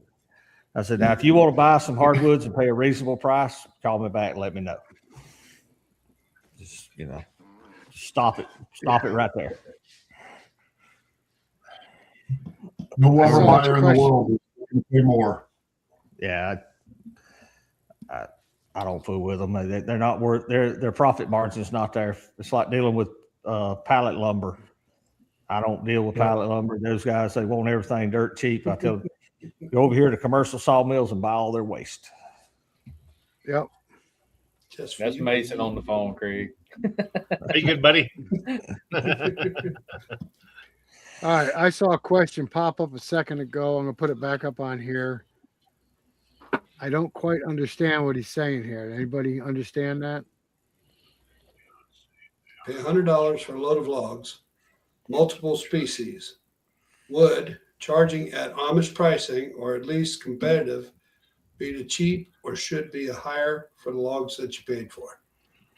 Don't I worry think he was about asking how the should he Amish. price them out, like at Amish pricing, or should he price them at what he wants?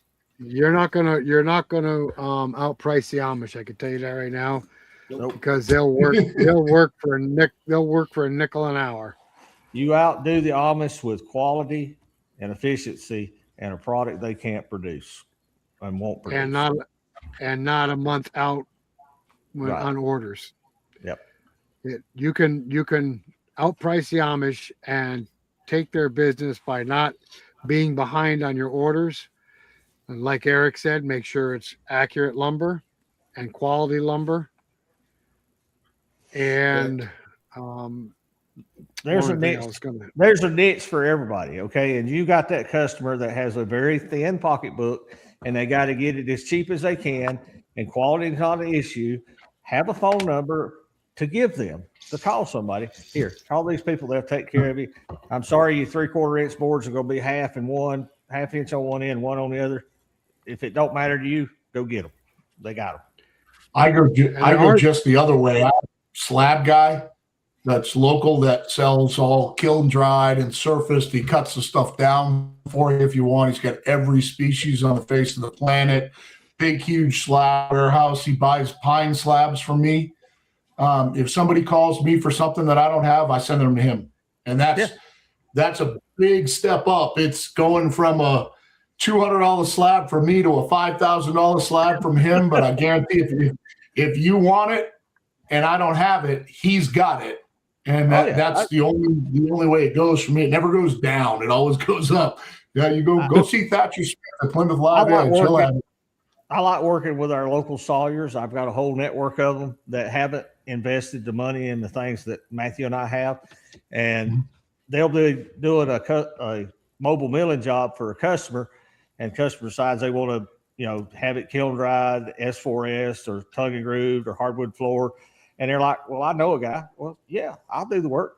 And, I tell them how I want it produced, what size, dimensions, and stacked, and bring it to me. And they make money and I make money, and they make their customer happy. And I'm fine with doing that. And I'll send work back down to them. I have somebody call me that's got 2 logs, 3 logs, and they absolutely have to be mobile milled. I'm like, my mill's bolted to the concrete. Here's a number for a couple of good guys. Give them a call. They'll be glad to come do the work. Right. Yours is bolted to the concrete and plugged in. Yeah, and plugged in.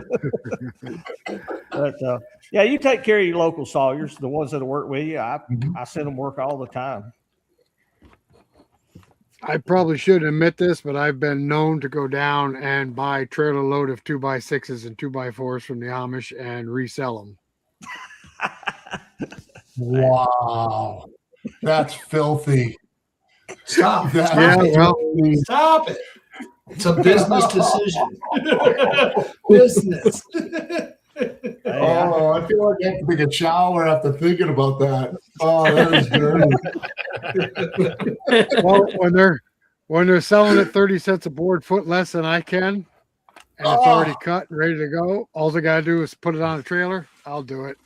Yeah, no kidding. You should keep a whole stock in your yard. I don't know. Money's money. Don't matter how you make it, guys, as long as it's legal. That's it. Right. I kiln dry and for secondary process a lot of wood that I didn't saw. And I have told customers, I said, if you ever want to do this again, just bring it to me. I didn't know the sawyer on that one, but it happens. I mean, you got to learn. I know, and I'm sure everybody here does. You can think back to when you first got started. We cut some crappy wood. We was having fun cutting, but we didn't know what the heck was doing. Well, Eric, we still cut crappy wood because people like that shit for crafts. No, they do. Serious. We'll take firewood and slab it up. We don't care. It sells. I get people every now and then call looking for something cheap, and I have to chuckle. I said, well, you called the wrong number. Well, I'm just looking for some waste slabs. I said, I don't let waste leave here. Didn't say it was waste. Everything's a good quality board. We'll take firewood and turn it into $1.50 a board foot. There you go. Absolutely. Well, we And can't cuts sell a lot firewood quicker. around here. People have gotten lazy. Natural gas and electric is too easy. Well, don't move to New York, because by God, our damn energy prices went through the roof. Oh, I know you boys have a lot more cold weather and you have a lot more demand for, firewood. But down here in this particular area, all the people moving in are northerners and they're sick and tired of firewood. And they got access to natural gas. And for $50 a month, they heat their house. They don't have to fool with it. We're not actually talking about selling firewood though. We take firewood Oh, and turn it into slabs for $1.50 a board foot. there you go. Turn them into steaks. That too. Or no, steaks. Steaks pretty much got to be pretty much not free. Yeah, they got to be not free. Boy, I call a lot of them. Oh yeah, I know, Neil. I know. And then you got firewood after when you call that. Now you have firewood because you use hardwood. I don't know how you boys sleep at night charging so much for them tomato steaks. And then the ones that break, you use them for stickers. So hey, multi-purpose. That's it, man. We are, Andy. You guys price tomato steaks, hardwood tomato steaks. We're less than half price for them at Lowe's, right, or wherever it was you saw them. I haven't bought a steak in years. No, but you guys sent us a picture of tomato. Paul priced them at Holland Pat Nagway. Actually, it's a co-op. It's a dairy co-op locally. That's where he got the price from. Do you remember what the price was on a 4-foot steak? Remember, Paul? It's what ours is. I think he's looking for the photo. Yeah, I think we like charge $5 about or $6 or something. I think we charge about half of what the big box stores are getting for steaks. That sounds It was about right, $6 yeah. a steak. Yeah. 6-pack for You're getting 6 footer, yeah. The steak 6 footer. anything $15 else. at Lowe's. Neil, what do you charge? $2, right? 5 foot for $2.99. No, I'm just Southern okay. Yellow Pine. Square. I don't have to point anything or anything like that. I get right at $1 board foot. It comes out to 50 cents a piece. Yeah, we get $4 board foot for ours. So Yeah, ours Yeah, is pretty close to $4 a board foot. I'm just pine, and like I say, he used it. Sometimes he gets 2 years out of them, but I mean it's between 10 and 20,000 every January. He puts the order in. They don't have to sharpen them down there. They don't have to play No, in the fields. what he does. I mean, it's a lot of red clay and stuff they farm in. But they turn their water systems on in the fields to that because everything's already planted, and they use the plastic and the irrigation in the under the plastic. So they'll go in there and turn the water on for a day or two and soften the ground and go hammer them in. yeah, He told me that just the other day. I was like, how do you drive these things square in this hard dirt? And he's like, well, that's what we do. And it works out fine for them. What are you cutting? Inch by inch or? 1 1/8 by 1 1/8. It's just cutting stickers. Yeah, Yeah, that's right. But what We're I usually doing do, he likes them 5 quarter by 5 long, quarter. so I get a 15-foot log and cut it, stand it on the edge, and cut it all again, and then chop it twice with my chainsaw, and then count them and put them in the rack, band them, and haul them off. Oh, I'd cut them for that kind of money. Yeah. Like I say, you just take a log up there and cut it down 1 1/8 slabs, turn it up, and just And right 1 to the 1/8 bottom. again. And That's sometimes they get a little wild. You get some tension where one wants to pop and knock oh them yeah, over. those are fun. You stop and go ahead and chop them, count them, and then continue cutting on down. Yeah. Ain't Watch none them of curve them and turn down good go money. through them. I was thinking about doing that with my short oak. Any oak short logs, cut them into steaks. You won't be sorry. Yeah, you might be sorry. I know, but I might be on the verge of starting a firewood business. So I got to wait, and I get a buddy making his way this way from somewhere else in the world, and as soon as he gets here, might be starting a firewood business. So that's You're going gonna to do be it with real. a firewood processor, I hope. We're going to see. You're going to be a very interesting dynamic between us. He's going through some transition in life. So we're going to see what happens. So are you getting a roommate too and a partner? Well, he lives in his truck, so I don't think that he's gonna. He might want to come in and take a shower every now and then, but he's probably just going to want me to clear him a little place out back somewhere in the woods. You put his truck, and he'll be fine. Oh Lord. Yeah, Yep. Russ, if you get into those hardwood steaks, you are not going to regret it, or you might. I don't know. Now, let We me got ask it. you guys this on those hardwood steaks. Are you selling them to homeowners, or are you selling more towards the commercial market? Because around here, Well, we got we- no commercial market. Well, it's been a little bit of both. We put it on marketplace as tomato steaks, and we sold a lot of those steaks as tomato steaks, but then we got hit with landscapers, construction companies. They all want hardwood steaks and nobody sells them. And then in the fall, we got hit with snowmobile clubs wanting them for signage. Oh, did So- you have to make them longer for the snow pack? 6 foot. We 6 foot. make them six.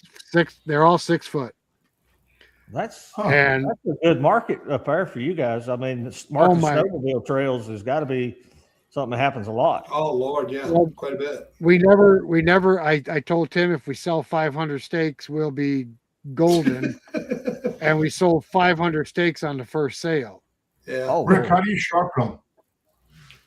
He's got a We video. built- You need to watch it. Yes, we made our own sharpener. It may not be OSHA approved, but it works. Well, It just a definitely hand is OSHA approved. There's Come on, a Eric. there's a company out there called Lumberjack Tools. They sell Tenyon tools and steak sharpener tools, and then you can buy an adapter so you can either put them on an electric motor or you can use them in a big 1/2-inch drill. 5/8 We shaft. mounted ours. We mounted ours on 3 horsepower gasoline motors, and Nice. they work. TP Harbor Freight. They work great. I think there's an endless business opportunity for steaks. I mean, when you speak of steaks, it's not just tomato steaks. It's like No. you say, landscaping. You got guys Yep. that form concrete that always use steaks. Yep. Construction Yep. guys, which they most of the time cut their own. The highway people use them for the fencing and stuff.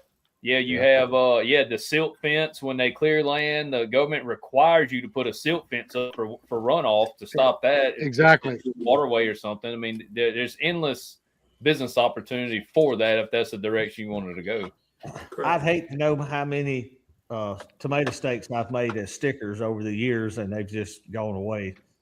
And hundreds of thousands of them. Just Well, it stacking shocked it shocked us because Hudson Forest Equipment sells a steak sharpener, and they told us there's a market in it, and I'm like, okay, yeah, maybe.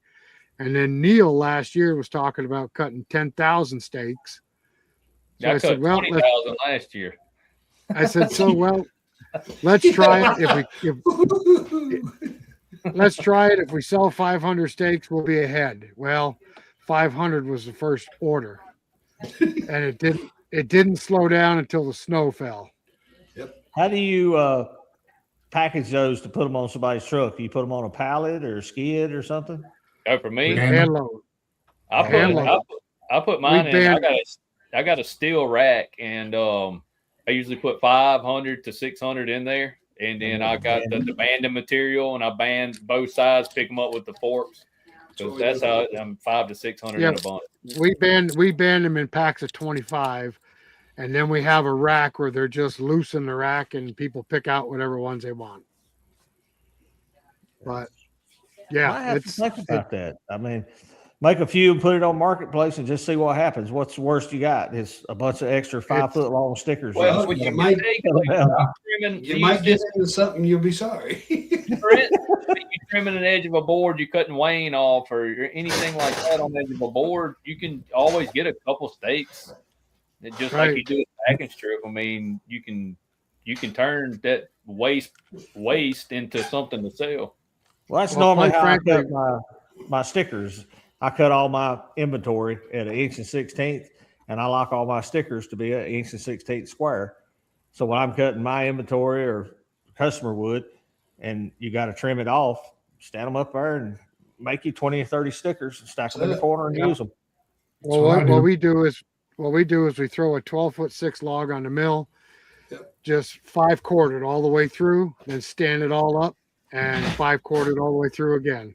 Cut it Oh, in yeah. half, and whatever's good is steaks. Yeah. That's right. It's quick. All done It's right. quick. It's very quick. And it takes about 6 seconds to sharpen each steak. in Well, the we've machine. been talking about how to make money We'll with watch the it on sawmill, Cut and My this, Steak if anybody's interested in it. What's that? this is a good I thing got to learn in Video your on neighborhood. cutting those steaks if anybody's interested in it on how I do it. And if you really want to watch something cool, watch us sharpen them. Yeah, then you can watch the sharpening, and then you'll know the whole package, huh? We got sharpened steaks. They got nice points on them. They're making Yeah, spears. Willie's Firewood down here says he sells his to contractors and grading companies. Yep. Yeah, we got absolutely. hit. We got hit with a lot of contractors and got hit with a lot of grading companies. And then we had one guy get 1,500 steaks from us. They were building. Now get this. They're building fences for rich people and weaving willow branches Willow, in between yep. the stakes. You ever heard of that? Wow. Yeah. Building a fence out of live. Willow. Yep. $500 a foot. $500 a foot they Wow. charge to build those fences. Oh my Lord. Might be getting in the That's fence. insane. And then, Are they, and then are they we a seasonal had- fence? what's What's that? that? Are they a seasonal fence, or they last for a minute? Or No, it's I don't. They put them It's like a rich person thing. like it's a rich person thing. I have no idea. They drive the stakes in the ground and then weave willow branches in between the stakes. Mhm. And then we Looks like had- crap. Party. Looks like crap to me, but I don't know. Somebody And then likes we it. had an order for 2,000 steaks for a marijuana growing place. I kid you not. hey, they need That's they need crazy. steaks too. I guess. Can't be Anytime crushing soon. our cannabis people. Hey, can we work out a trade? And we're not that kind of show now. Now, Rick, we need No, to talk no, to your no. brother. No. I'm just joking. Yeah, I know. He spent not 10 minutes joking. with the guy.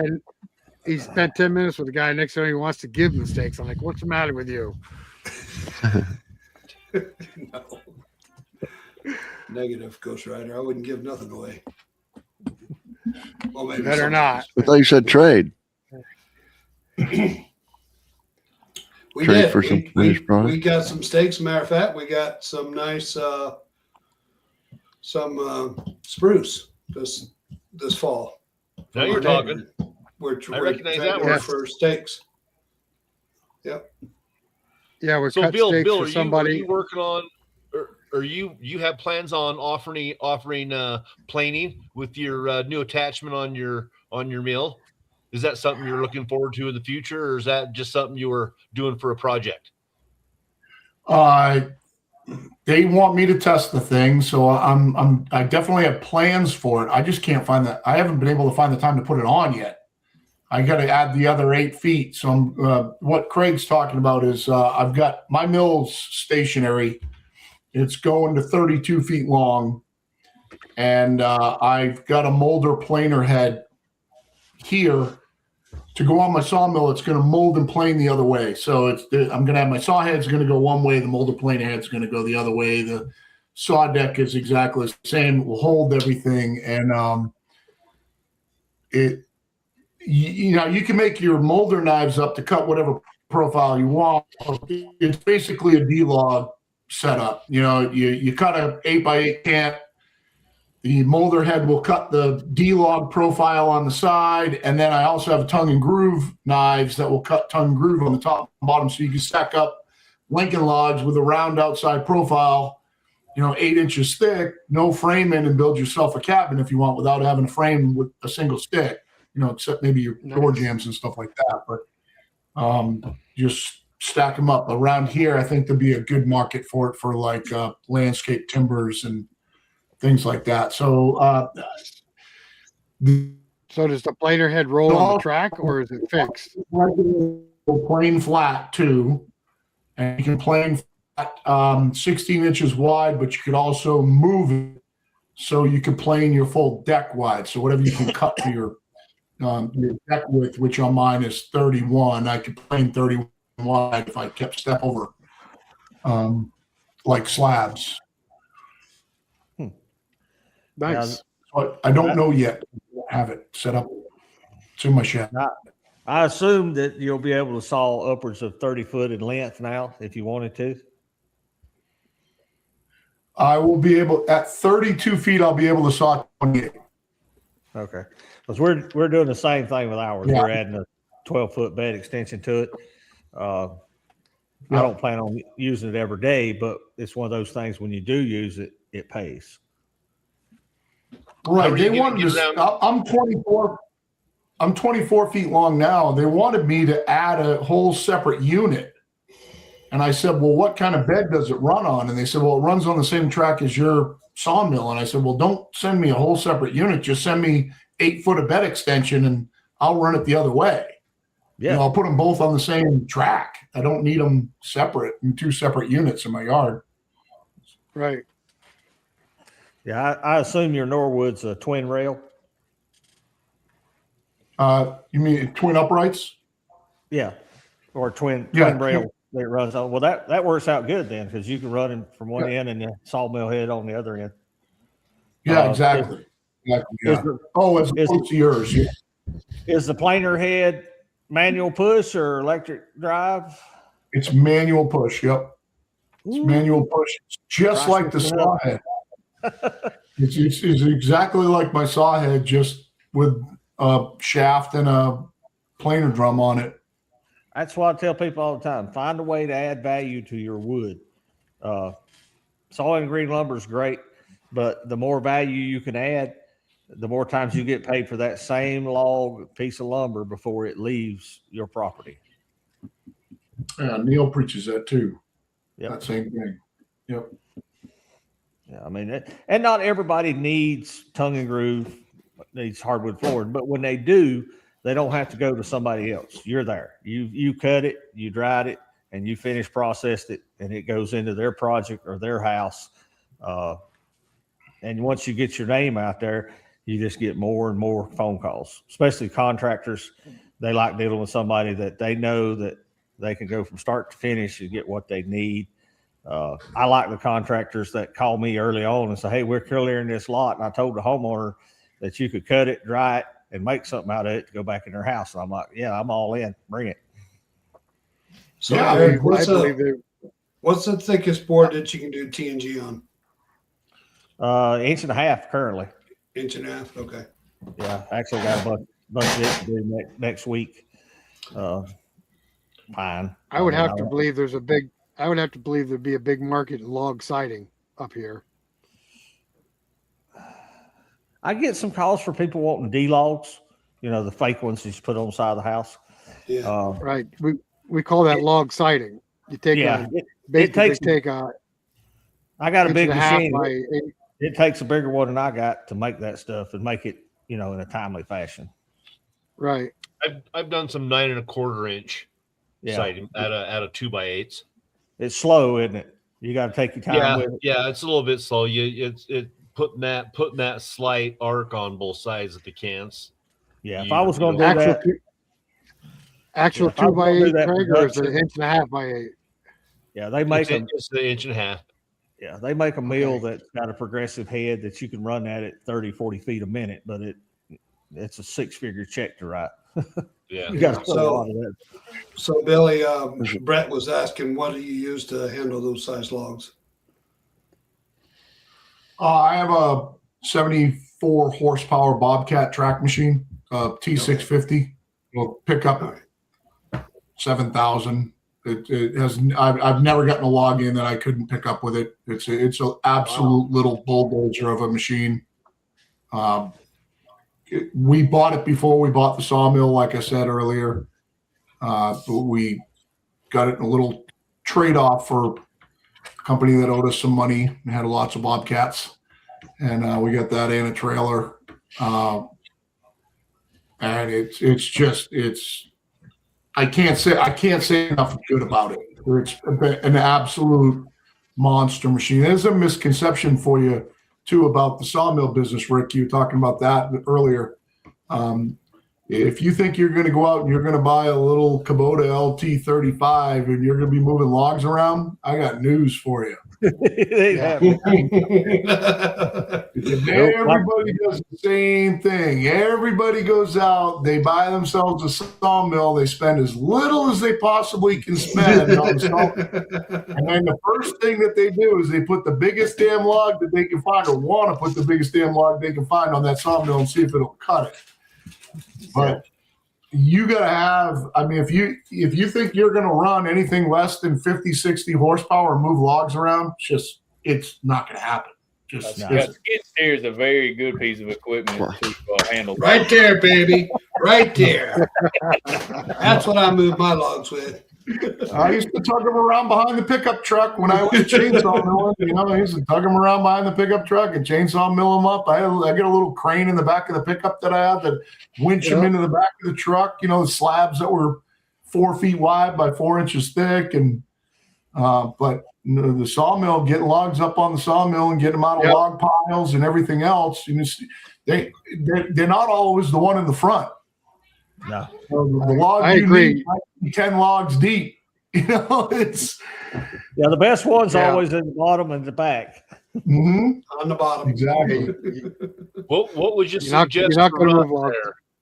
What would you suggest for Russ on that question, Bill? On he's one of my firewood buddies that's gotten into finding out how fun milling is versus how much he can actually make out of it. He wants to start subsidizing his plow truck. He wants to stop pushing snow and start cutting wood instead. Can't say I blame him for that. Yeah, he's told me he's been looking at the LT50, but I don't think he's actually decided. Yeah, he's got the monster, doesn't he, Craig? Yeah, he's got that green. The green it's built monster? up there. Yeah, it's out of Canada. Yeah, whatever. I thought that was hydraulic. I thought he said that was hydraulic. No, it's a manual mill. Oh, What part's kicking his ass? I think just the how much traction he's getting with it. Now that he started, he's getting a bunch of people that are knocking his door down. Oh, good. So just kicking his ass being busy. Yeah, I think so. Being the manual mill, I think that's how I'm reading that. And by Well, talking, you can do anything with a manual mill if you got a little bit of finesse. Yeah. Oh, they are. They're making. I'm talking about you could put drives and stuff on them. Yeah. You could put feeds on them and stuff. But a hydraulic mill is so much more efficient and faster. Yeah. No ways about it. Having started as a manual and then put hydraulics on my mill, I would never want to go back. Absolutely not.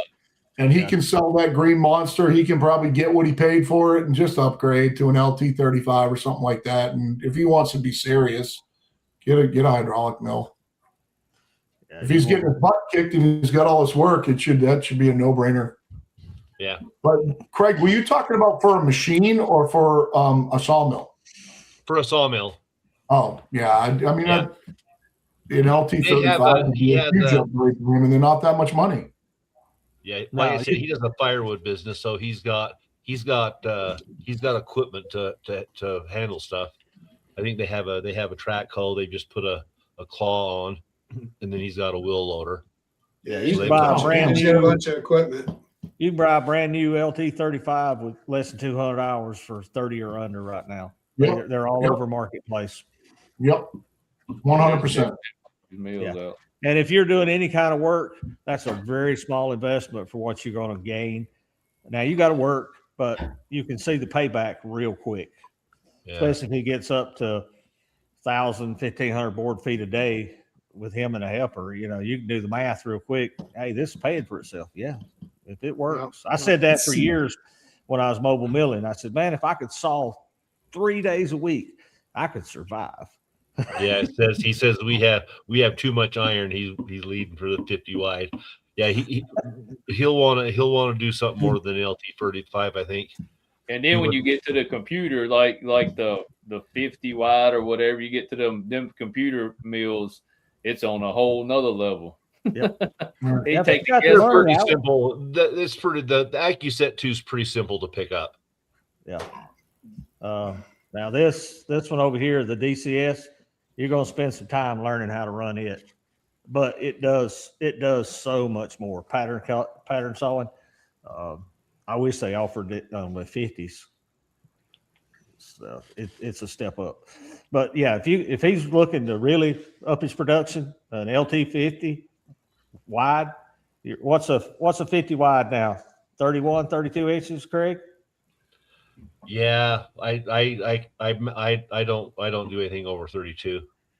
Yeah, and my 70's only 34 with the high performance blade guides on it. I mean, I don't want to handle 34-inch wide slabs, guys. Them things are heavy. I've only cut. There's I've another- only Rick, maxed there's mine another out a big couple misconception times. about sawmill business right there. Yep. Size of only maxed- walls. I've only maxed my 2020 out a couple times, and that 36 inches, and you got to have a tractor to move the slab. I mean, you don't You just cut a 3-inch slab that thick, you shove it back on the forks on the tractor because you ain't gonna manhandle it. That's right.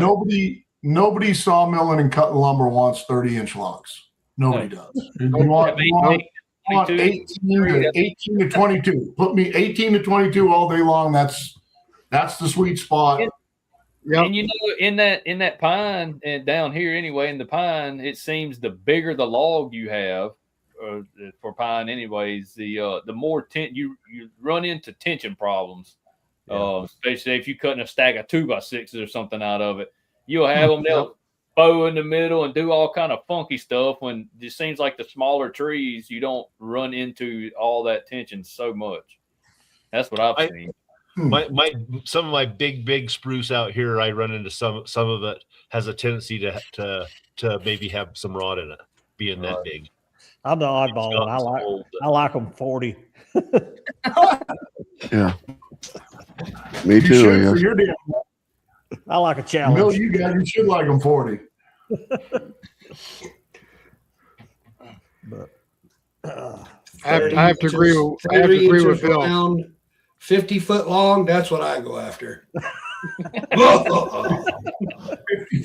you boys play with sticks.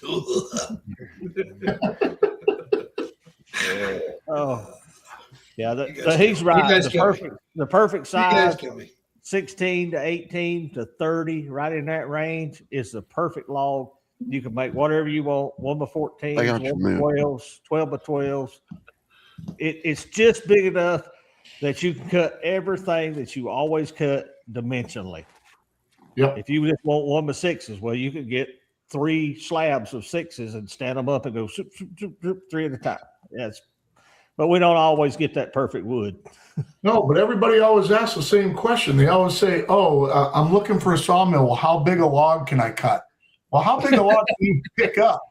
Exactly. You gotta be able to pick it up too. There's a couple of things you gotta look at. You can have the widest mill in the world, but if that log's crooked, you ain't cutting it. No. If it's got a good bend in it, you ain't cutting it. Right. I don't It's care gonna how be- wide your mill is. Yeah, You missed. everybody's got to learn the hard way. Somebody asks you that, and then they bring you a log, and you're like, "Oh crap! Now what do I do with it?" Eric, I like I got these logs. They're perfectly straight. And I say, well, until you put them on something that's flat. Yeah, I'll show you what flat is. Just give me a Here's an minute. arrow. Yep, sure. I get a good bit. People bring me some real high end stuff: cherry, walnut, maple, and I just want a 2-inch slab, and that thing will look like a banana. And I'll lay it up on the mill to where the banana is the widest part, and I'll cut that thing like a banana. And Matthew said, "What are they going to do with it?" I said, "They're going to make a curved bench." That's all I know. I said, "If I turn it up the other way and try to cut it flat, they're not going to get nothing." No. But you get a long log that's got 2 foot of bow in it. It looks weird on a stack. We've cut stack bows. good. We've cut bows into slabs and sold them. Yeah, I mean it's Sold beautiful. them piece of pretty wood. quick.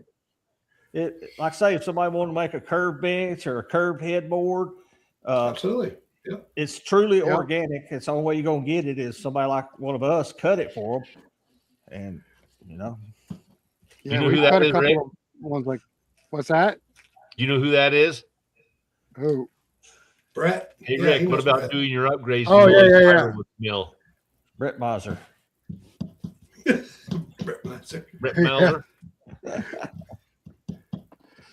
He obviously knows you're into R&D. Yeah, evidently. They just can't leave well enough alone. I get, yeah. People get mad at me when they see me with a Something. welding. When I grab a welding helmet, everybody's like, oh, crap. Some of us. Grinder and paint. All right. What are you gritted What's about, that? Mr. Craig? I know what you got. I tried to get him to frickin' I tried to get him to sandblast plain and orange for me, but he said that's the wrong department. I said I want to come in here looking nice and orange. Yeah, well, be careful. Be careful what you ask for. Appreciate the stickers, All right. guys. Yes, we I'm got gonna yours ask- today. We appreciate that. Yeah, Two Brothers Outdoors. When did y'all start doing these? We just started about a month ago, Rick? Yeah. You did. I didn't. Yeah, Everybody- everybody on patches. Yeah, Everybody's going to Those get keychains, them. you don't have another everybody's gonna get sideline business. I'm not going to sell that crap. I'm just going to give it. No, it's going to be like novelty stuff. Just give it away. You know what I mean? Yeah, To the vampires. Customers. I like the saw blade. You like that? That's the one I Rick like. came up That's with the one that. I That like, the is saw blade. awesome. Yeah. Yeah. We need to get numbers on them for our inmate number, Rick. I like that idea. We can surely do it. Well, I've Look, got, guys, I've got, I really enjoyed the show. I gotta get out of here. Mr. Billy, it's good meeting you. gotta go fly. Leo, some you fish. too, man. I love watching your channel. Thank you very much for having me on. Oh yeah, yes sir. Anytime. Y'all have y'all a good evening. See you, Neil. All right, Take care. Neil. Thanks, Bill. We'll see you. all right, William, I'm going to ask you one last question. If somebody watching tonight wants to turn their wood skills into an income, what advice would you give them? And running and runaway is not an answer. Play to your strengths and play away from your weaknesses. So pick out what you do good, and you'll find there's so many things you can do with wood. You'll find some niche in that area that you can do really well that you can make money at. I think the worst thing you can probably try to do is do something that you don't know how to do and try to make money at it. That's how people go broke. So pick something that you really are good at.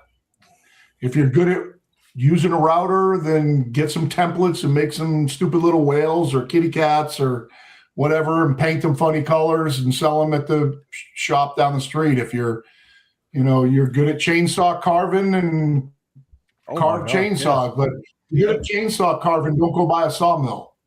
It's play to your strengths, play away from your weaknesses. Exactly. Yeah, I'm Good not advice. running a sawmill business is not for everybody. Just because you like working with wood. I tried to run a woodworking business, while I was still working, doing stuff on the side.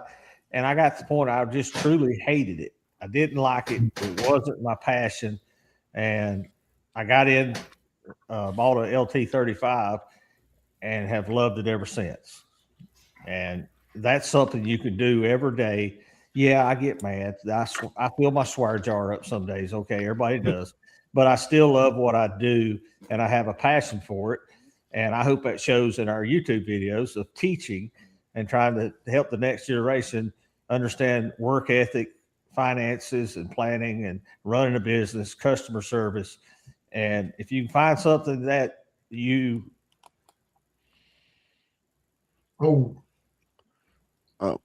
by all means do it. I just realized Matthew was your son. I didn't even know until like your last video, 2 days ago. I don't feel I just bad. thought he was a swamper. I go out with my dad all the time, and he's he's 80 years old, but he don't have a stitch of hair. He can't grow a beard, and I get called his freaking brother all the time.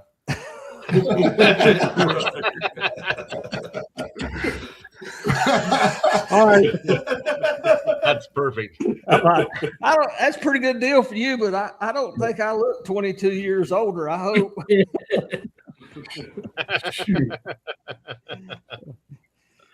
All right, guys. We appreciate everybody that came along with us tonight. Bill, we appreciate you joining us on the show tonight. And I think we had a pretty good show. Yes, Anybody sir. else got Absolutely. anything to say? Yeah, no, I want to appreciate Bill coming on there. I've met him at Bunyan, and what a great guy. He's got a lot of great content and a lot of knowledge out there for sure. Yeah. The only thing we That's didn't great. cover tonight that we're really passionate about on this channel, guys, is buy American made. But everything every one of us is doing is making an American made product, and I'm super proud of that. Absolutely. Anybody else? That's it for me. I got nothing. All right, everybody. We appreciate you joining us tonight, and make sure you catch us on the third Saturday of every month, 8 o'clock Eastern Standard Time. All you guys hang in there for a minute. We'll see each other in just a second as soon as we close out the live stream. Thank you, everybody. Have a good night. Thanks for Good chatting night, in, people. everybody. Thanks, Thank you. Bill. Thanks. We want to thank everybody for stopping by to the show tonight. And remember, it's the third Saturday of every month that we all gather and on the show. See you later, guys.